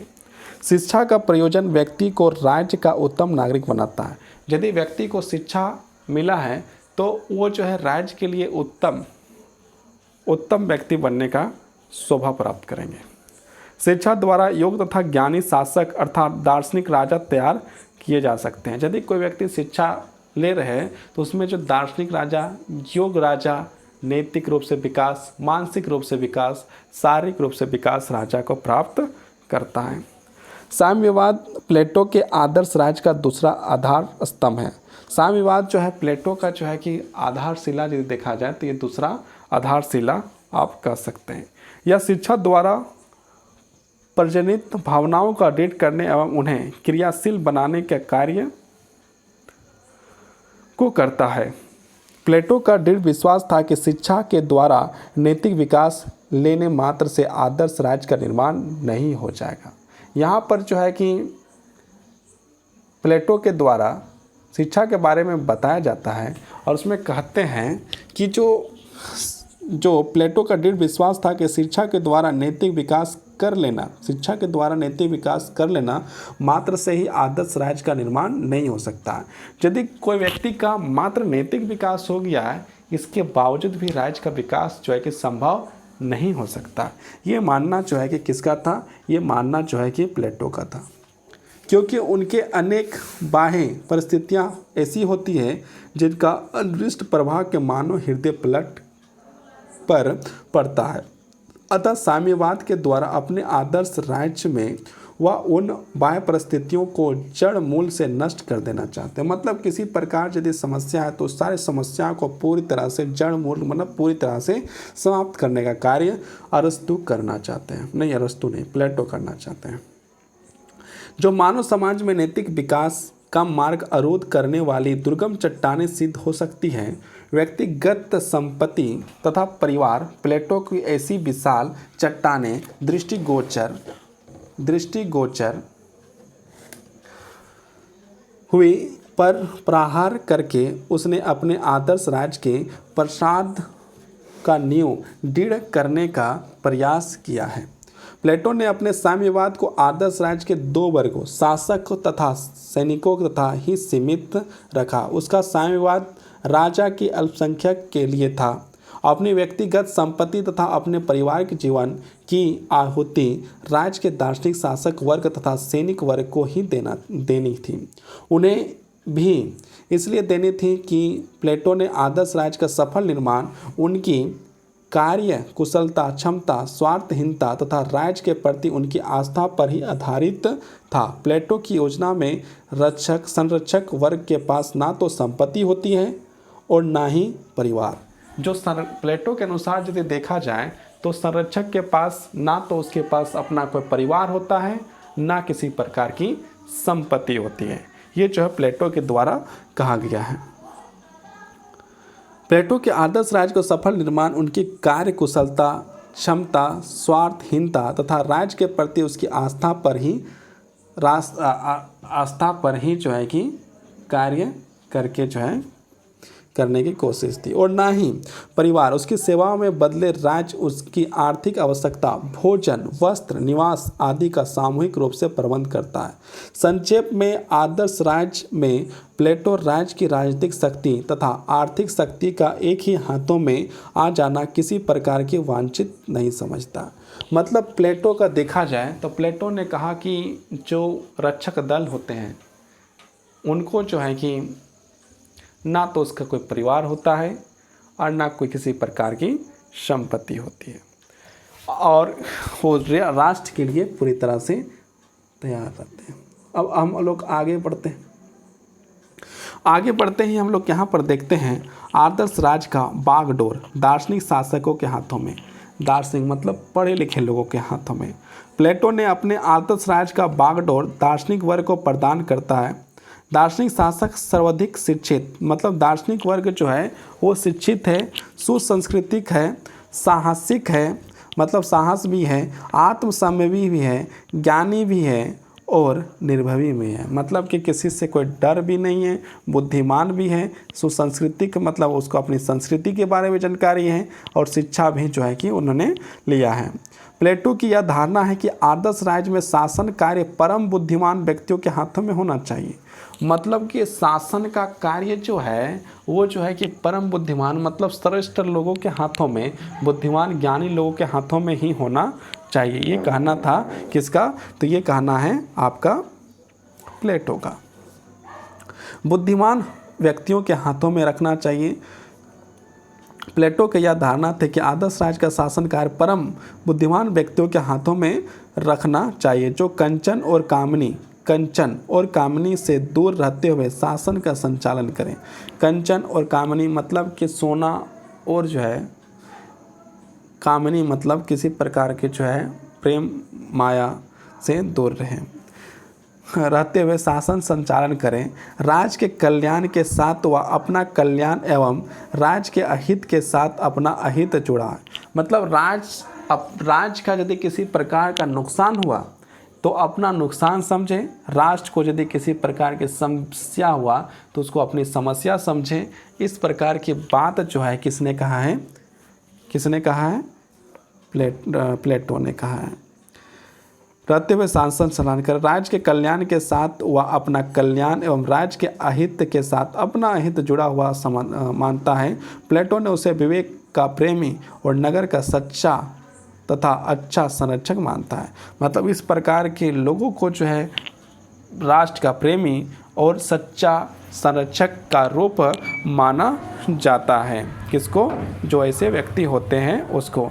दार्शनिक शासक उसे समस्त गुणों का आकार प्रतीक होता है। उसके अनुसार दार्शनिक सर्वकाल तथा सर्वसत्ता का दृष्टा है।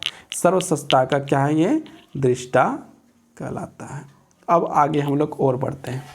इस प्रकार के सर्वज्ञाता, सर्वदृष्टा, विवेकशील मतलब सबसे ज़्यादा ज्ञानी, सर्वदृष्टा मतलब सब जगह तरफ से अपने मन को विकास को बढ़ाए, विकासशील तथा मनंत दार्शनिक शासक के प्लेटो आदर्श राज्य बागडोर का निर्बाध रूप से सौंप देना चाहता है।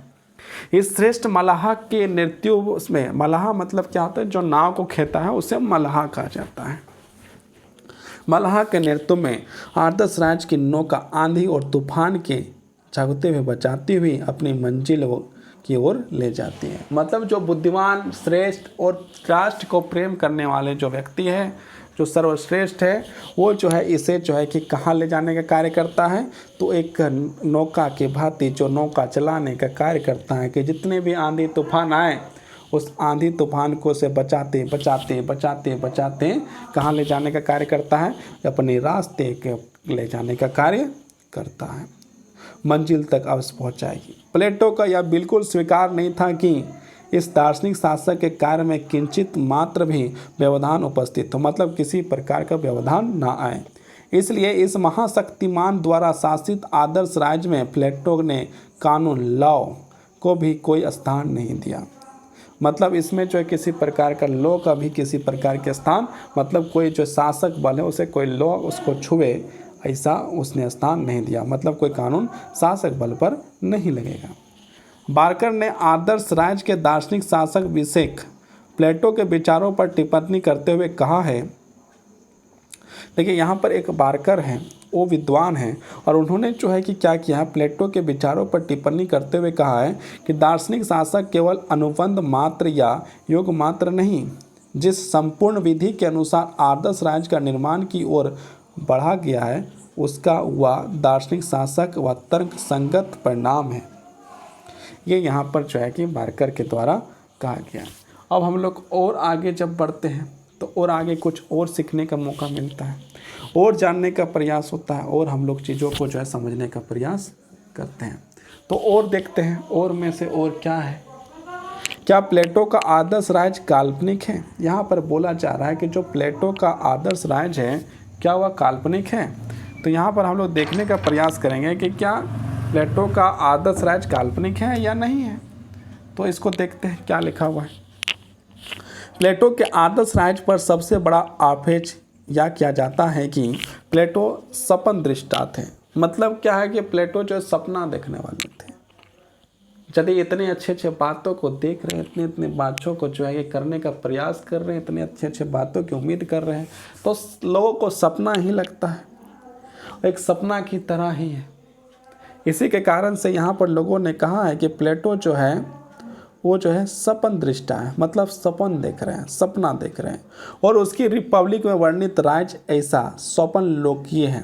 मतलब जो किताब रिपब्लिक में वर्णित है उसे जो है कि स्वपन लोकीय, मतलब सपने के अनुसार लिखा हुआ चीज़ माना जाता है, जिसकी इस पृथ्वी पर कहीं भी सत्ता नहीं है। मतलब इस प्रकार के यदि हम लोग कहीं पर देखते हैं तो कहीं पर मिलता नहीं है इस प्रकार का सत्ता, इस प्रकार के कार्य जो है किसी राष्ट्र में जो दिखाई नहीं देखा जाता है। इसलिए इसे जो है कि सपन दृष्टा भी कहा गया है। स्वयं प्लेटो ने स्वीकार किया है कि साम्यवाद और दार्शनिकों के शासन पर आधारित आदर्श राज्य का क्रियान्वित सरल नहीं है। मतलब यहाँ पर खुद प्लेटो ने ही कहा है कि साम्यवाद और दार्शनिक दोनों मिलकर जो है कि क्रियान्वित करें, ये भी जो है कि संभव नहीं। किंतु इसके बावजूद प्लेटो के आदर्श राज्य को मात्र काल्पनिक नहीं कहा जा सकता। इसके बाद भी जो है कि जो प्लेटो है उसके राज्य व्यवस्था का जो कल्पना किया गया उसे काल्पनिक नहीं कहा जाता। किंतु इसके बावजूद प्लेटो के आदर्श राज्य को मात्र काल्पनिक नहीं कहा जा सकता है। बार्कर के शब्दों में रिपब्लिक में राज्यों के रोग का निदान, मतलब कि राज्य में जो समस्या है उसे निदान करने के बारे में किसने बताया है? तो प्लेटो ने बताया।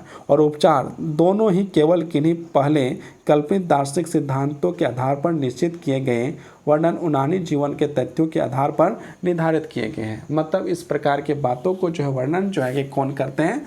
तो ये सारे बातों को जो है करने का कार्य प्लेटो के द्वारा किया जा रहा है। प्लेटो के आदर्श राज्य के बारे में बार्कर का मत है कि यह वास्तविक परिस्थितियों पर आधारित है। उनका कहना है कि ये सारे चीज़ जो वास्तविक परिस्थितियों पर आधारित है। रिपब्लिक के 8वीं तथा 9वीं पुस्तक में प्लेटो ने तत्कालीन यूनान के शासक प्रणालियों सपाट के वर्गतंत्र का और कृतितंत्र, एथेंस के लोकतंत्र और सिरक्यूज के निरंकुश तंत्र का उल्लेख किया है। प्लेटो के दृष्टि में ये सभी विकृतिक शासन प्रणालियाँ हैं, क्योंकि इसमें विवेक पर अज्ञान और वासना के तत्वों का प्रधान है। मतलब यहाँ पर बार्कर ने कहा है कि जो क्षेत्रों के बारे में बार्कर ने कहा गया तो उसमें जो एक अविवेक, मतलब वहाँ पर बुद्धि नहीं थी, अज्ञान था और वासना से भरा हुआ था। वासना से क्या था? भरा हुआ था। प्लेटो के दृष्टि में ये भी सभी विकृत शासन प्रणालियाँ, क्योंकि इसमें विवेक पर अज्ञान और वासना के तत्वों की प्रधानता, मतलब ज़्यादा जो है कि वासना थी, अज्ञानता थी। प्लेटो ने इन तत्कालिक राज्यों के रोग का निदान की वकालत की है। मतलब इसमें जो है इस रोग, मतलब इस प्रकार की समस्या से किस प्रकार से बाहर निकला जाए, इसके बारे में जो प्लेटो ने समाधान बताया।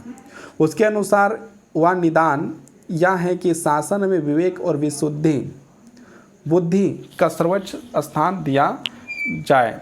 एक नूतन शिक्षा पद्धति या तथा साम्यवाद का प्राणी द्वारा वासना और उत्साह के विवेक द्वारा नियंत्रित किए जाएं। इस प्रकार उसने वास्तविक परिस्थितियों के आधार पर ही शासन के रोगों का निदान प्रस्तुत किया है। मतलब हर प्रकार की जो समस्या, जो उस वर्तमान स्थिति में जो समस्याएं थीं, उन समस्याओं को दूर करने के लिए प्लेटो ने कुछ विशेष कार्यों को करने के लिए कहा गया। जब हम लोग और आगे इसके बारे में बात करते हैं तो यहाँ पर दिखाई देता है उसका आदर्श राज्य निग्रह, कल्पना अथवा थोथी भावुकता पर आश्रित नहीं है या नितांत अपर्याप्त आदर्श नहीं है, अपितु वह ठोस आदर पर आधारित एक ऐसा आदर्श है जिसकी प्राप्ति भी एक बड़ी सीमा तक संभव हो सकती है। बारकर के अनुसार साम्यवादी योजना एवं शिक्षा योजना का राज्य में गिने चुने लोगों का संरक्षक वर्ग के लिए प्रस्तुत करना ही इस बात का घोतक है कि प्लेटो अपने आदर्श राज्य के व्यवहारिक होने पर प्रति जागरूकता था। स्वयं प्लेटो ने इन शब्दों में अपने आदर्श राज्य के व्यवहारिक होने का दावा किया है। जो कुछ भी राज्य तथा उसकी सरकार के बारे में कहा गया है वह केवल स्वप्न मात्र नहीं है। यहाँ पर बताने का प्रयास किया गया है कि प्लेटो के द्वारा जो वर्णित किया गया है वो सारे जो है स्वप्न की तरह नहीं है। उसके यदि समस्या है तो समस्या का समाधान करने के तरीकाओं का भी प्रयोग और उसके बारे में बताने का कार्य जो है कि यहाँ पर प्लेटो ने किया है। राज्य तथा उसकी सरकार के बारे में कहा गया हुआ केवल स्वप्न मात्र नहीं है और यद्यपि कठिन है, किंतु मतलब ये कठिन है, समस्या समाधान करना भी कठिन है किंतु असंभव नहीं है। लेकिन ये असंभव नहीं कहा जा सकता है, किंतु यह केवल उसी स्थिति में संभव हो सकता है जब दार्शनिक राजा हो या राजा दार्शनिक हो जाए। मतलब यह संभव प्लेटो का जो ये सारे चीज़ें संभव तभी हो सकता है जब या तो सारे राजा दार्शनिक हो जाए या राजा जो है वो दार्शनिक हो जाए, तभी जाकर जब दार्शनिक राजा हो जाए, मतलब जो दार्शनिक है वो राजा हो जाए या सारे राजे जो है कि वो दार्शनिक हो जाए, तो ये समस्या के सारे समस्या का समाधान, जड़ मूल नाश, सारे समस्या का समाधान करने का ताकत जो है कि आ सकती है। इसके बाद हम लोग आगे बढ़ेंगे और आगे बढ़ते हुए हम लोग यहाँ पर देखेंगे प्लेटो के आदर्श राज्य का व्यवहारिक आधार। यहाँ पर हम लोग वर्णन करेंगे किसके बारे में? प्लेटो के आदर्श राज्य का व्यवहारिक आधार। 1000 वर्ष तक यूरोप पर संरक्षकों के एक वर्ग का शासन था जो बहुत कुछ उसी तरह के थे जिसकी कल्पना प्लेटो ने की है। मतलब प्लेटो ने जिस प्रकार की कल्पना की है उसी प्रकार 1000 वर्ष पहले यूरोप के संरक्षक में था। मध्यकाल में ईसाई देशों की जनता को मजदूरों, वर्कर, सैनिकों, सोल्जर तथा पादरियों में विभाजित करने की प्रथा थी। मतलब 3 भाग में बांटने का कार्य वहाँ पर किया जाता था। संख्या में कम होते हुए भी पादरियों के वर्ग की संस्कृति के साधनों और अवसरों पर एकाधिकार तथा विश्व के सबसे शक्तिशाली महाद्वीप के आधे भाग पर उसका करीब करीब नियंत्रित शासक था। ये पादरी लोग प्लेटो के संरक्षक की भांति ही अधिकार के पदों पर आसीन थे। ये पद उन्हें जनता की संपत्ति से नहीं मिले थे बल्कि धार्मिक अध्ययन तथा प्रशासन के प्रदर्शित करने की प्रतिभा के कारण, चिंतन और सरलता के जीवन के प्रति उनके लगाव के कारण उन्हें यह पद प्राप्त हुए थे। इस काल के उत्तरार्ध पर जबकि उनका शासन था, ये पादरी वर्ग लोग परिवार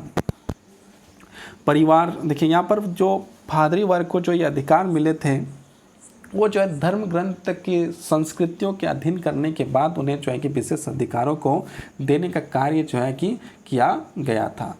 अब यहाँ पर आगे हम लोग देखते हैं, आगे में जो हम लोग को वर्णन किया गया उसके बारे में थोड़ा सा यहाँ पर समझने का प्रयास हम लोग करते हैं। ये पादरी लोग परिवार की चिंताओं से उसी भांति मुक्त हैं। जो पादरी वर्ग था वो अपने परिवार के चिंताओं से भी मुक्त थे, जैसा कि प्लेटो भी चाहते थे। जैसा प्लेटो जो चाहते थे उसी प्रकार जो है कि मुक्त हैं। और कहीं ना कहीं तो ऐसा प्रतीक होता था कि उन्हें प्रजनन की स्वतंत्रता प्लेटो के संरक्षकों से भी बहुत कम थी। अविवाहित जीवन पादरी के अधिकतर मनोवैज्ञानिक स्वरूप का भाग था, क्योंकि एक ओर तो वे परिवार से संकुचित स्वार्थ भावना से अलग थे तो दूसरी ओर कर्म क्षेत्र में उसकी स्पष्ट श्रेष्ठता थी। कैथोलिक धर्म की अधिकांश राजनीतिक प्लेटो के रॉयल लाइन्स में ग्रहण की गई है अथवा उसमें प्रभावित हुई है। वर्ग, स्वर्ग, नर्क और पाप के निर्मुक्त करने का स्थान और अपने संबंधित भावनाएं जिस रूप से मध्य युग में प्रचलित थी, रिपब्लिक के अंतिम अध्याय में भी मिल जाती है। विश्व अध्ययन के लिए विश्वविद्यालय का विचार बहुत ही टाइम से लिया गया था, अर्थात यह सिद्धांत विचार सिद्धांत से ही व्याख्या है। यहाँ तक कि चतुर्थ विद्या, गणित, रेखा गणित, ज्योतिष और संगीत विद्या भी प्लेटो द्वारा प्रस्तुत पाठ्यक्रम के अनुरूप ये ढाली गई है। मतलब ये भी जो है कि प्लेटो के द्वारा किया गया है।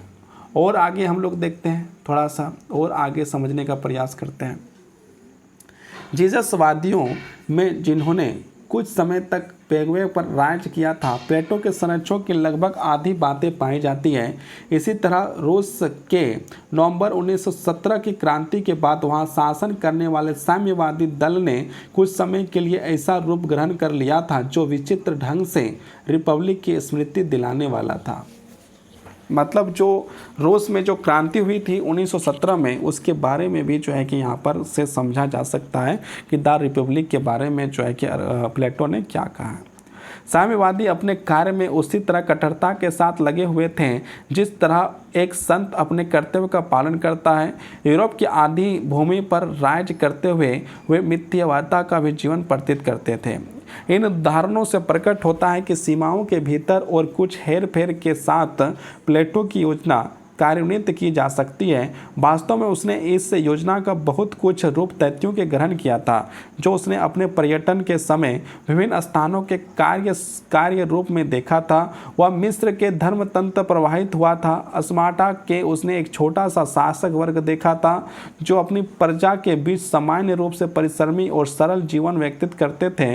वे एक साथ भोजन करते थे, परिवार विज्ञान के उद्देश्यों के पूर्ति के लिए स्त्री पुरुष के मिलन पर प्रतिबंध लगाते थे और वीर पुरुषों को अनेक पत्नियों का विशेषाधिकार देते थे। यहाँ पर जो है कि वीर पुरुष जो है उसे जो है अनेक पत्नियों का मतलब अनेक पत्नी अनेक शादी कर सकते थे, अनेक पत्नी रख सकते थे, शादी करें या न करें इसके बारे में तो हम नहीं बता सकते, नहीं लिखा।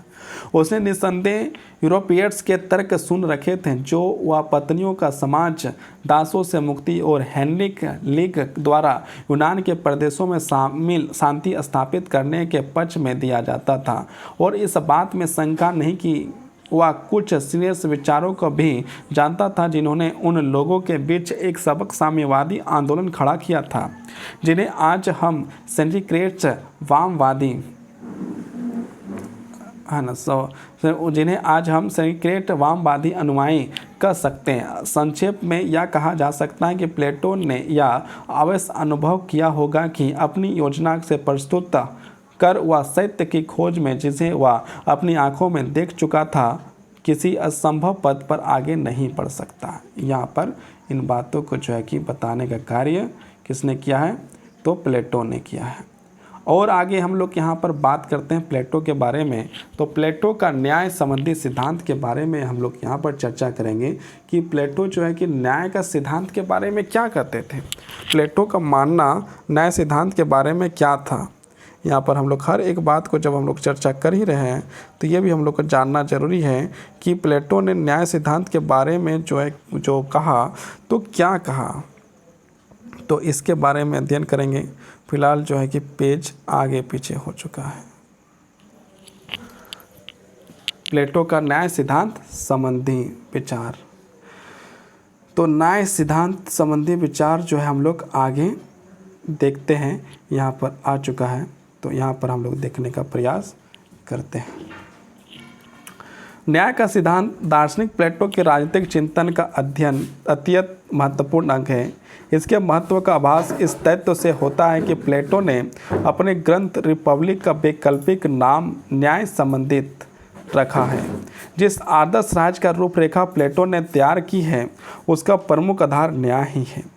प्लेटो के समस्त राजनीतिक चिंतन का मूल्य उद्देश्य एक ऐसे आदर्श राज्य की स्थापना करना है जो व्यवहारिक व्यक्तिवाद, असमता, अस्थिरता एवं राजनीतिक स्वास्थ्य प्रखरता पर आदि समकालीन एवं पूर्वकालीन यूनानी नगर राज्यों में व्याप्त व्यक्तियों में उन्मुक्त अर्थात प्लेटो समझ स्थिर व्यवस्थित आत्मसंभी राज्य की स्थापना करना चाहता था।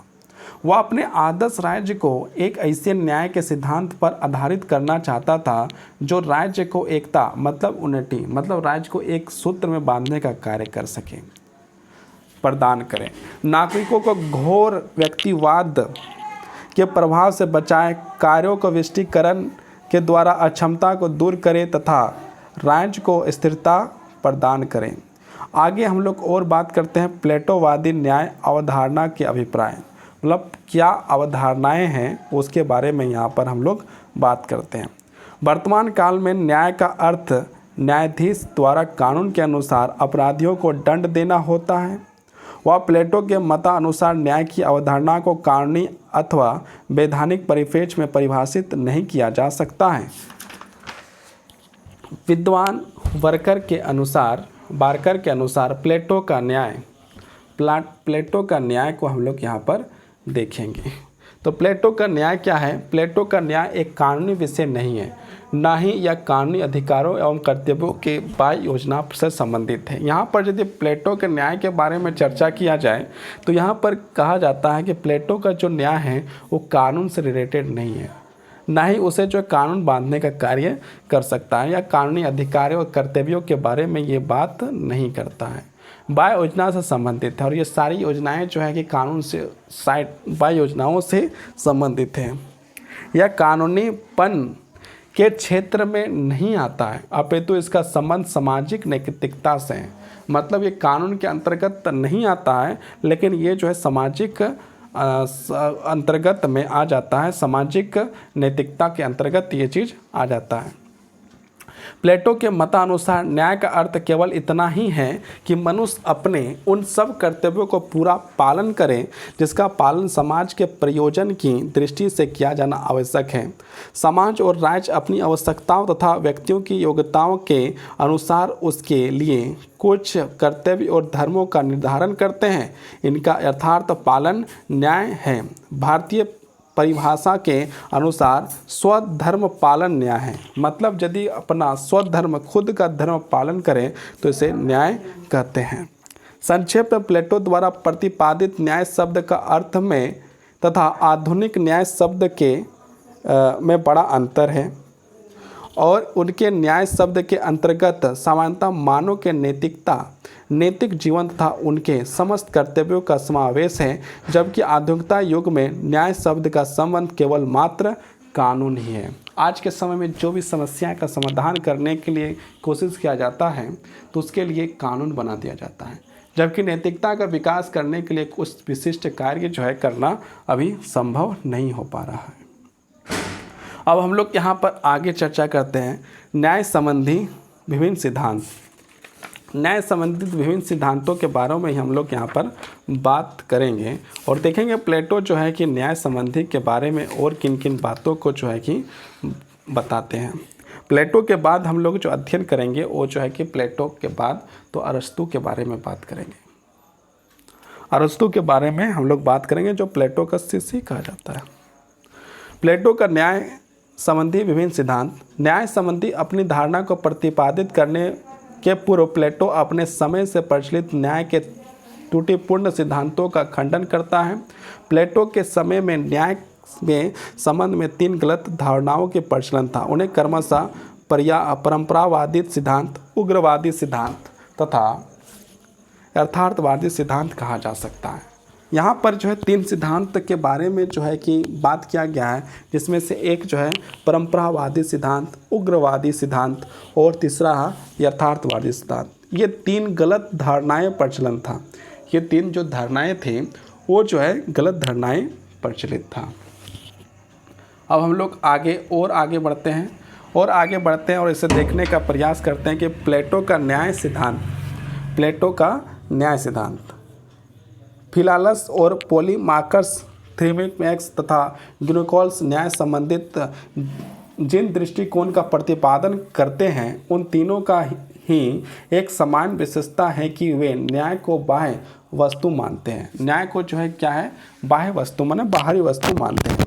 इसके विपरीत प्लेटो न्याय को आत्मा के अंदर की वस्तु मानते हैं। प्लेटो ने न्याय को जो है आत्मा के अंदर की वस्तु को मानने का कार्य जो है करते हैं। इसके विपरीत प्लेटो न्याय की आत्मा के अंदर की वस्तु मानते हैं और इसी आधार पर तीनों दृष्टिकोण का अस्वीकार कर देते हैं। प्लेटो का कहना है कि न्याय मानव आत्मा की उचित अवस्था और मानवीय स्वभाव की प्राकृतिक मांग है। E.M. फॉस्टर के शब्दों में जिसे हम नैतिकता कहते हैं वही प्लेटो का न्याय है। जिसे हम लोग नैतिकता कहते हैं वही जो है प्लेटो का न्याय है। मतलब जो नैतिक कार्य जो किया जाए वही जो है कि न्याय कहलाएगा, उसी को हम लोग न्याय कह सकते हैं। न्याय पर चिंतन करते समय दो प्रश्न प्लेटो के सामने उपस्थित होते हैं। प्रथम तो उसे न्याय की वास्तविकता प्रकृति की खोज करनी है, दूसरे उसे न्याय के निवास स्थान के ढूंढ निकालना है। न्याय उसे एक और व्यक्ति के मानस में स्थित दृष्टिगोचर होता है और दूसरी ओर उसे समस्त नगर राज्य या समाज में इसका निवास दिखलाई पड़ता है। उसके विचार से व्यक्ति तथा समाज राज्य में इस प्रकार की वैसी एक रूपता विद्वान है जैसे कि छोटे अक्षरों में और बड़े अक्षरों में होती है। राज्य व्यक्ति से बहुत बड़ा होता है, राज्य जो है वो व्यक्ति से बहुत बड़ा होता है। अतः इस बात की अधिक संभावना है कि राज्य में न्याय विराट मात्रा में उपस्थित और वहाँ उसकी खोज आसानी से की जा सके। राज्य में स्थित न्याय की प्रकृति ढूंढ निकालने पर व्यक्ति स्थित न्याय के स्वरूप को समझना अधिक सरल होगा। इसको जो है कि समझना जो है कि क्या है, अधिक सरल माना जा सकता है। प्लेटो व्यक्ति और राज्य के पिंड तथा ब्रह्मांड के संबंध मानता है। मतलब यदि व्यक्ति और राज्य के बात यहाँ पर कहा जाए तो राज्य जो है, व्यक्ति जो है वो पिंड है और राज्य जो है वो ब्रह्मांड है। व्यक्ति में जो गुण और विशेषताएं अल्प मात्रा में पाई जाती है वही विशाल रूप में राज्य में पाई जाती है। मतलब जो व्यक्ति में जो गुण विशेषता पाई जाती है वही मात्राएं जो क्या है विशाल रूप में ये सारे जो है कि समाज में पाया जाता है। प्लेटो व्यक्ति राज्य पिंड तथा ब्रह्मांड समझते हैं। व्यक्ति में जो गुण तथा विशेषता अल्प मात्रा में पाई जाती है वही विशाल रूप में, जो अल्प मात्रा में व्यक्ति में पाया जाता है वही विशाल रूप में जो है कि राज्य में पाई जाती है। अर्थात पिंडे तथा ब्रह्मांडे, मतलब व्यक्ति जो है पिंड हो गया छोटा सा और राज्य जो है ब्रह्मांड हो गया बहुत बड़ा सा। राज्य व्यक्ति की विशेषताओं का विराट रूप है। राज्य जो है कि व्यक्ति की विशेषताएं जो है, एक व्यक्ति का एक विशेषता हो सकता है लेकिन एक राज्य में बहुत सारे व्यक्ति होते हैं, बहुत सारे व्यक्तियों की विशेषता बहुत ज़्यादा हो सकता है, तो राज्य की विशेषता कुछ अधिक होता है। व्यक्तियों की चेतना और गुण राज्य की चेतना निर्माण करते हैं। प्लेटो के अनुसार न्याय के दो रूप हैं, व्यक्तिगत और सामाजिक। न्याय के दो रूप हैं, एक है व्यक्तिगत और दूसरा क्या है, सामाजिक। वह मानवीय आत्मा व्यक्ति में तीन तत्व नैसर्गिक प्रवृत्तियां मानता है। इंद्रिय तृष्णा का वासना, देखिए पहला जो है इंद्रिय तृष्णा या वासना। इंद्रिय तृष्णा मतलब हमारी इंद्रिया क्या चाह रहा है वो चीज़ को इंद्रिय तृष्णा कहा जाता है, या फिर वासना। शौर्य और या साहस, मतलब शौर्य अपना वीरता या फिर साहस उसी को कहा जाता है। बुद्धि या ज्ञान, बुद्धि बोलिए ज्ञान बोलिए, ये चीज़ जो है कि ये तीन जो है कि व्यक्ति यहाँ पर बोला गया जो रूप जो है तीन तत्वों में प्रवृत्तियाँ हैं मानवीय आत्मा का, ये तीन है। इंद्रिय तृष्णा तथा वासना एक ही में आ जाता है, शौर्य और साहस एक ही में आ जाता है, बुद्धि और ज्ञान जो है एक ही में आ सकता है, एक ही चीज़ है। तो इसको जो है कि अलग अलग नामों से कहा गया है। ये तीनों गुण जब उचित अनुपात में मानव मस्तिष्क में विद्यमान रहते हैं तभी व्यक्ति न्याय का पालन कर सकता है। यदि ये उचित मात्रा में व्यक्ति के दिमाग पर यदि है इंद्रिय तृष्णा, शौर्य और बुद्धि, तो अच्छा नागरिक बन सकता है। ये तीनों गुण जब उचित मात्रा में, ऐसा अनुचित मात्रा में नहीं, उचित मात्रा में उचित अनुपात में मानव मस्तिष्क में विद्यमान हो, उनके मस्तिष्क में विद्यमान हो तभी व्यक्ति न्याय का पालन कर सकता है। तभी जाकर व्यक्ति जो है न्याय का पालन सरलतापूर्वक कर सकता है। दूसरे शब्दों में इंद्रिय तृष्णा, शौर्य तथा बुद्धि का उचित संवेग और सामंजस्य व्यक्ति के जीवन में भी न्याय की सृष्टि करता है। ये जो है न्याय को जो सही रूप से आगे बढ़ने का कार्य यदि करता है तो उसमें जो है कि व्यक्ति को सही ढंग से हो सकता है। ये तीन तत्व तृष्णा, साहस और बुद्धि प्लेटो के दर्शन के प्रमुख आधार हैं और इसी के आधार पर उसने राज्य को उत्पन्न करने वाले तीन तत्वों का तथा राज्य का निर्माण करने वाले तीन वर्गों का प्रतिपादन किया है।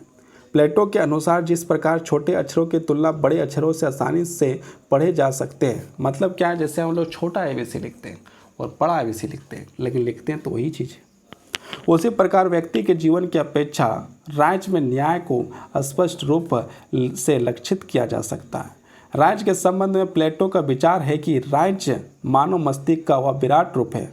मतलब जो राज्य है वो विराट रूप है और जो व्यक्ति है वो छोटा रूप है। राज्य बलूत से वृक्ष अथवा चट्टानों से नहीं निकलते, वरन वे उन लोगों से मस्तिष्क और चरित्र निर्माण होते हैं जो उसमें निवास करते हैं। प्लेटो का मान्यता है कि व्यक्ति की भांति राज्य में भी तीनों गुण हैं, वासना, साहस और बुद्धि विद्वान होते हैं। इन तीनों गुणों का प्रतिनिधित्व के रूप में राज्य में उत्पन्न करने में तीन तत्व सहायक होते हैं: आर्थिक, सैनिक और दार्शनिक। आर्थिक तत्व इकोनॉमिक्स फैक्टर या अभिप्राय है कि मनुष्य काम तत्व से संबंध रखने वाली भोजन, वस्त्र, निवास आदि की आवश्यकताओं को एकांकी रूप से पूर्ण नहीं कर सकता। नहीं कर सकता। ये अनेक व्यक्तियों के सहयोग से तभी पूर्ण हो सकती है जब इन्हें पूरा करने के लिए समाज में अन्न उत्पन्न करने वाले किसानों, मकान बनाने वाले कारीगरों, कपड़ा बनाने वाले जुलाहों, जूता बनाने वाले मोचियों आदि विशेष आर्थिक श्रेणियों में बांटा। मतलब हर व्यक्ति यदि अपना अपना कार्य अपने अपने तरीके से यदि करना शुरू कर दिए तो फिर इसको कि आगे बढ़ने और आगे काम करने में किसी प्रकार की समस्याएं नहीं होगी। तब जाकर राज्य का कि पूर्ण रूपन कि विकास संभव हो सकता है। आर्थिक तत्व के अतिरिक्त राज्य का निर्माण करने वाला दूसरा तत्व सैनिक है। वह आत्मा के गुणों में उत्साह या स्वर के साथ साम्य रखता है। केवल आर्थिक आवश्यकताओं को पूरा करने वाला राज्य तो ग्लूकन्स के शब्दों में केवल अपना पेट भरने का मात्र संतुष्ट होने वाला सुअरों का राज्य होगा। मतलब यदि इस प्रकार का यदि प्रक्रिया नहीं है तो सुअरों का राज्य कि प्लेटो के अनुसार उसे माना जा सकता है। मनुष्य केवल भौतिक आवश्यकताओं की पूर्ति में से संतुष्टि नहीं होता है। यदि भौतिक आवश्यकता से मनुष्य संतुष्ट होता तो कुछ बात ही नहीं था, लेकिन भौतिक आवश्यकता से भी मनुष्य कि संतुष्ट नहीं होता। वह केवल रोटी से ही नहीं जीता। यदि कोई व्यक्ति है और उसे सिर्फ रोटी दीजिए तो रोटी से ही नहीं जीता, उसमें अपने को सुसंस्कृत प्रमाणित बनाने का आकांक्षाएं भी होती है। इनसे चित्र, मूर्ति, संगीत आदि कलाओं को जन्म होता है। व्यक्ति के अंदर में कि सारे गुण पाए जाते हैं, इसलिए उसके अंदर संगीत, गुण, कला, चित्र कुछ भी उत्पन्न हो सकता है। उन्हें पूरा करने के लिए अधिक जनसंख्या और प्रदेश होने वाले या प्रदेश युद्ध द्वारा प्राप्त हो सकते हैं। अतः राज्य का कार्य पर्याप्त प्रदेश का उपलब्ध कराना तथा उसे अपने अधिकार से बनाए रखना होता है। अतः राज्य में उत्साह या शौर्य का तत्व उत्पन्न होता है। राज्य की रक्षा के लिए शूरवीर रक्षकों की आवश्यकता होती है। विशेषीकरण के नियम के अनुसार इसे करने वाले योद्धाओं को एक विशेष वर्ग होना चाहिए। इसने राज्य अपनी रक्षा और प्रदेश के विस्तार कार्य करता है। राज्य की सत्ता पर निर्भर है राज्य का निर्माण। तीसरा दार्शनिक तत्व उसका संबंध आत्मा के विवेक या बुद्धित्व से है।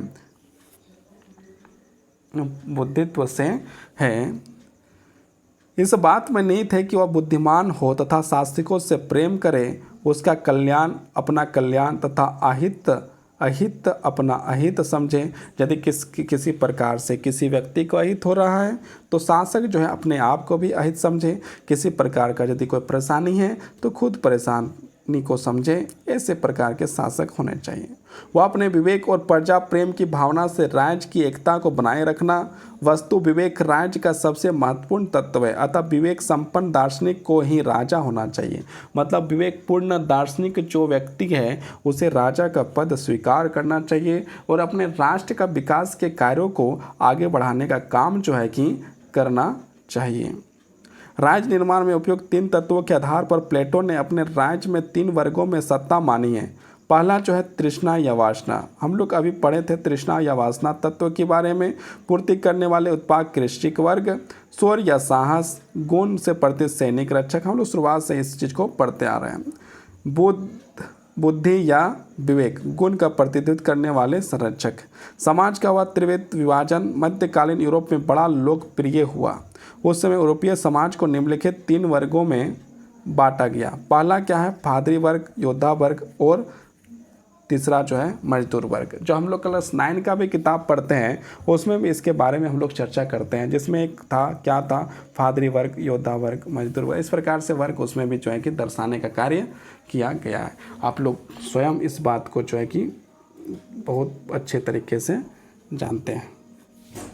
प्लेटो के अनुसार राज्य में जब शासक निस्वार्थ भाव से शासित हितों की रक्षा करते हुए शासन कार्य करता है, शैक्षणिक वर्ग प्राणों की बाजी लगाते हुए देश की सीमाओं की रक्षा करता है और उत्पादन वर्ग सब कष्टों को सहन कर अपने उपयोग के लिए अधिक उपयोग सामग्रियों को पैदा करता है, तभी राज्य में न्याय स्थिर रहता है। न्याय वस्तु कर्तव्य पालन में से भी कोई वस्तु नहीं है। सत्य के इन तीन वर्गों, दार्शनिक, शासक, सैनिक वर्ग तथा उत्पादक वर्ग अपन द्वारा अपने अपने कार्य क्षेत्र में विशिष्टता, स्पेशलाइजेशन और प्राप्त करने का लेना तथा अपने कर्तव्यों को समुचित रूप से निर्वाह करने का मनोकामना का नाम ही श्रेष्ठता से प्राप्त कर लेने का अत्यंत श्रेष्ठ माना गया है। कर्तव्यों का समुचित रूप से निर्वाह करने का मनोकामना का नाम ही न्याय है। मतलब यदि हम लोग नैतिकता को सही ढंग से और सही तरीके से करते हैं तो इसे हम लोग न्याय ही कर सकते हैं। नैतिकता का पालन ही न्याय है। हिंदू दृष्टिकोण से स्वधर्म पालन करते रहना एवं स्वधर्म की अधिकतम श्रेष्ठता प्राप्त कर लेने का अत्यंत श्रेष्ठ माना गया है। यह राज्य के तथा व्यक्ति के हित में है। यदि हमारे स्वधर्म पालन यदि करते हैं तो ये जो है राज्य और राष्ट्र के हित में होता है। व्यक्ति अपनी प्रकृति, प्रतिभा एवं क्षमता के आधार पर अपना एक कार्य क्षेत्र निर्धारित कर ले और उस कार्य से अधिक योग्यताओं को बढ़ाकर अधिकतम श्रेष्ठता प्राप्त करें। न्याय के सिद्धांत की मांग है कि राजा विवेकशील हो, सैनिक साहसी हो और उत्पादक वर्ग आदि संयम युक्त हो। यदि राजा विवेकशील ना होगा तो राज्य दिक्कत में आ जाएगा, सैनिक यदि साहसी नहीं होगा तो राष्ट्र दिक्कत में आ जाएगा, और उत्पादक वर्ग यदि उत्पादन में तो आत्मसंयम ना हो तो हमारा जो उत्पादन को प्रभावित करेगा। अगर ऐसा है तो उस राज्य में न्याय का निवास अन्यथा नहीं है। न्याय क्या है और उसका अविश्वास कहाँ है? इसका उत्तर देते हुए प्लेटो ने कहा है कि या अपने निश्चित स्थान पे अपने कर्तव्यों का पालन करना और दूसरे के कर्तव्यों में हस्तक्षेप ना करना ही, और इसका निवास स्थान अपना निश्चित कर्तव्य पूरा करने वाले प्रत्येक नागरिकों के मन में है। प्लेटो की न्याय संबंधी धारणा विशेषीकरण के इस विचार पर आधारित है कि एक व्यक्ति को केवल एक ही ऐसा कार्य कुशलतापूर्वक करना चाहिए जो उसके स्वभाव पर नितांत अनुकूल हो।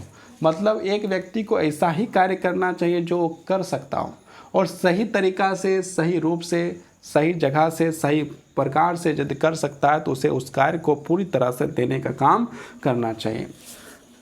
प्लेटो की न्याय संबंधी परिभाषा यह है कि प्रत्येक व्यक्ति को उनका पर्याप्त उपलब्ध हो। व्यक्ति के लिए पर्याप्त क्या है? इसका अभिप्राय यह है कि व्यक्ति के साथ उसकी योग्यताओं और शिक्षा दीक्षा के अनुसार ही व्यवहार होना चाहिए। व्यक्ति से क्या पर्याप्त है? इसका अभिप्राय यह है कि व्यक्ति की योग्यता के अनुसार उसको जो काम सौंपे जाए उन्हें वह पूरा ईमानदारी के साथ करें। मतलब व्यक्ति की जो योग्यता है उसके अनुसार जो उसको काम दिया गया है उसे जो पूरी ईमानदारी से करने का काम जो है कि व्यक्ति को देना चाहिए।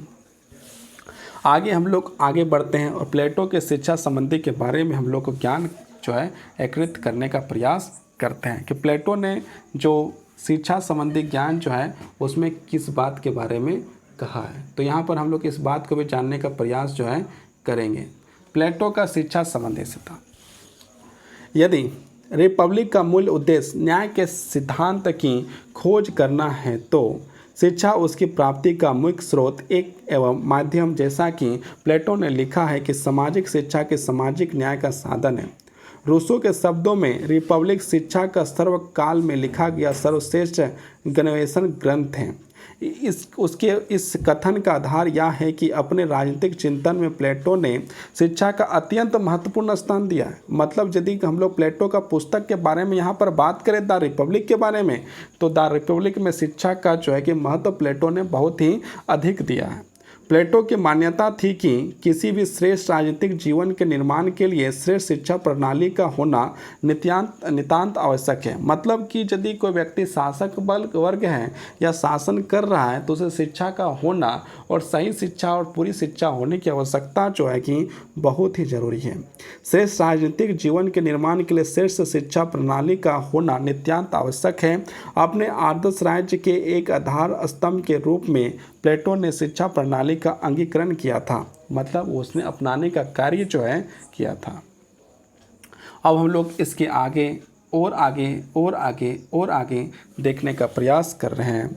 प्लेटो की मान्यता थी कि राज्य अनायास निष्प्रयोजन एवं निराधार निर्मित नहीं होते हैं, अपितु उनका निर्माण ऐसे व्यक्तियों द्वारा होता है जो श्रेष्ठ जीवन की उपलब्धि के लिए लालायित रहते हैं। अतः जिस सीमा तक किसी राज्य का निर्माण करने वाले व्यक्ति श्रेष्ठ होते हैं उसी सीमा तक राज्य के श्रेष्ठ होने की संभावना होती है।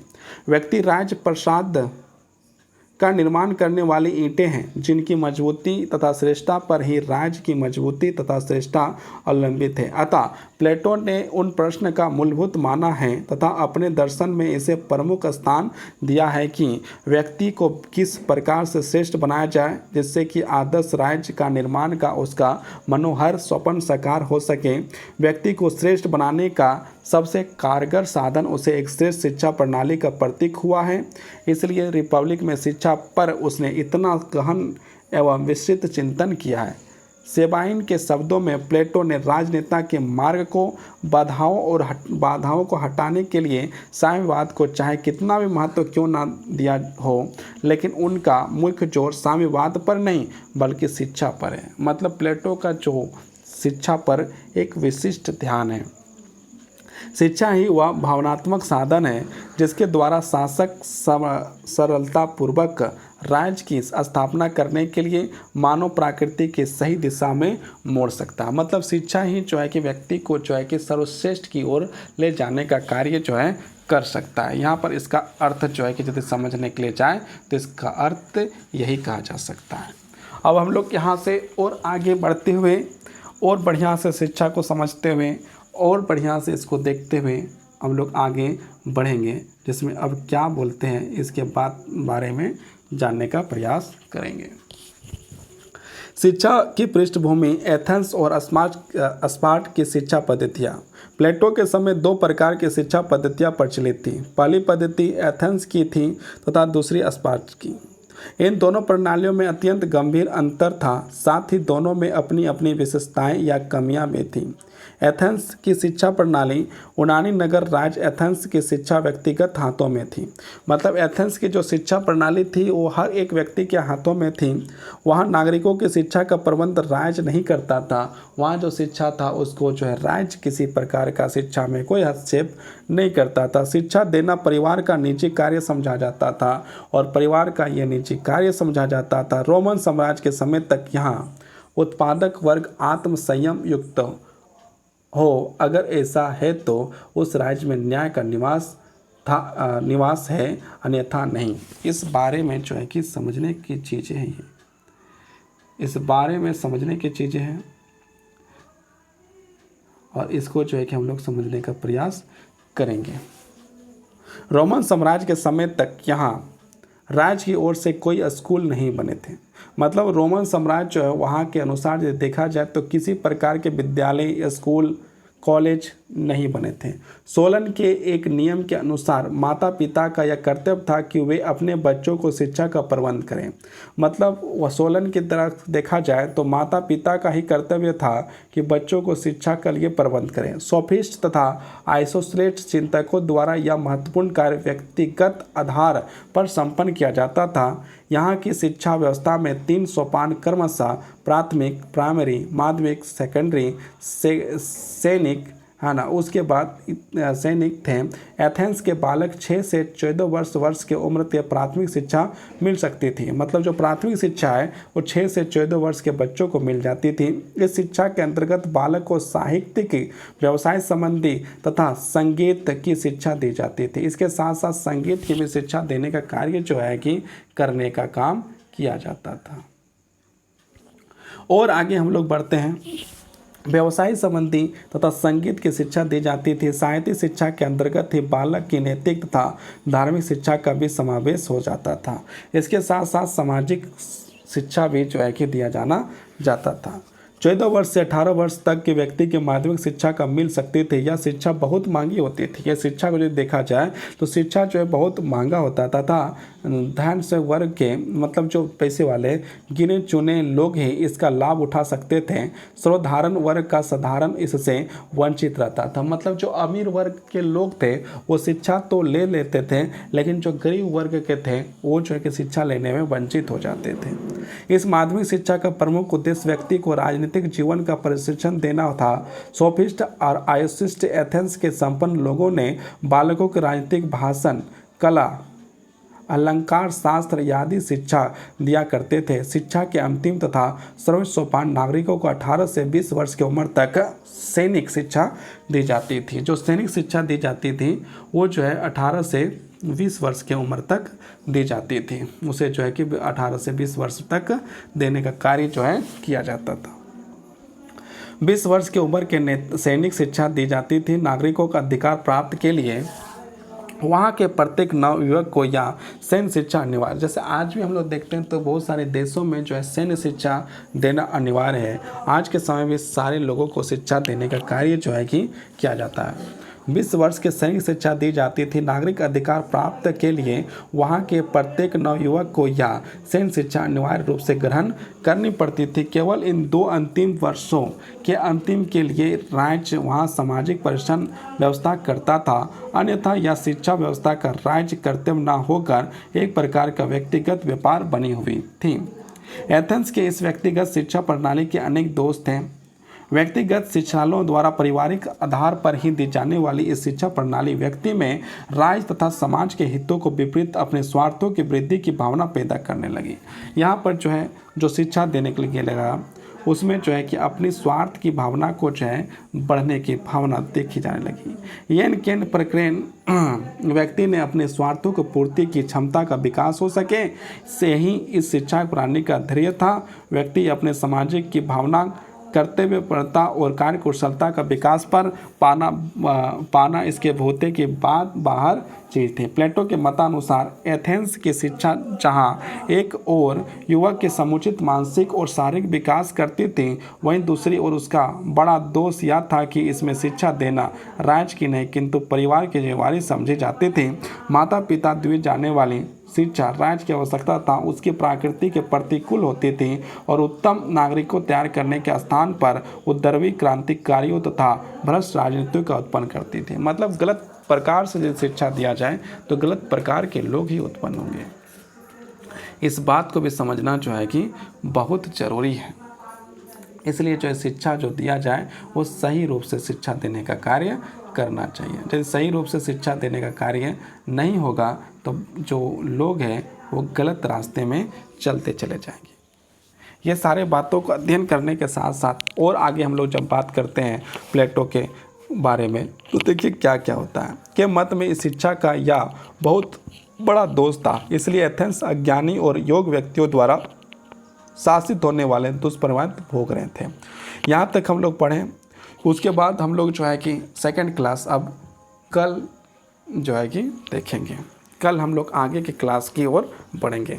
हम लोग यहाँ पर जो है कि लगभग 2 घंटा की क्लास जब लगभग 80 मिनट नहीं 80 मिनट तो नहीं 100 मिनट हो गया, लगभग जो है कि 1.5 घंटा से अधिक क्लास हो चुकी है। अब हम लोग जो है कल जो है कि लगभग 2 घंटा का क्लास कल करेंगे और समय को देखते हुए हम लोग सारे कामों को करते जाएंगे। बहुत बहुत धन्यवाद, बहुत बहुत आभार।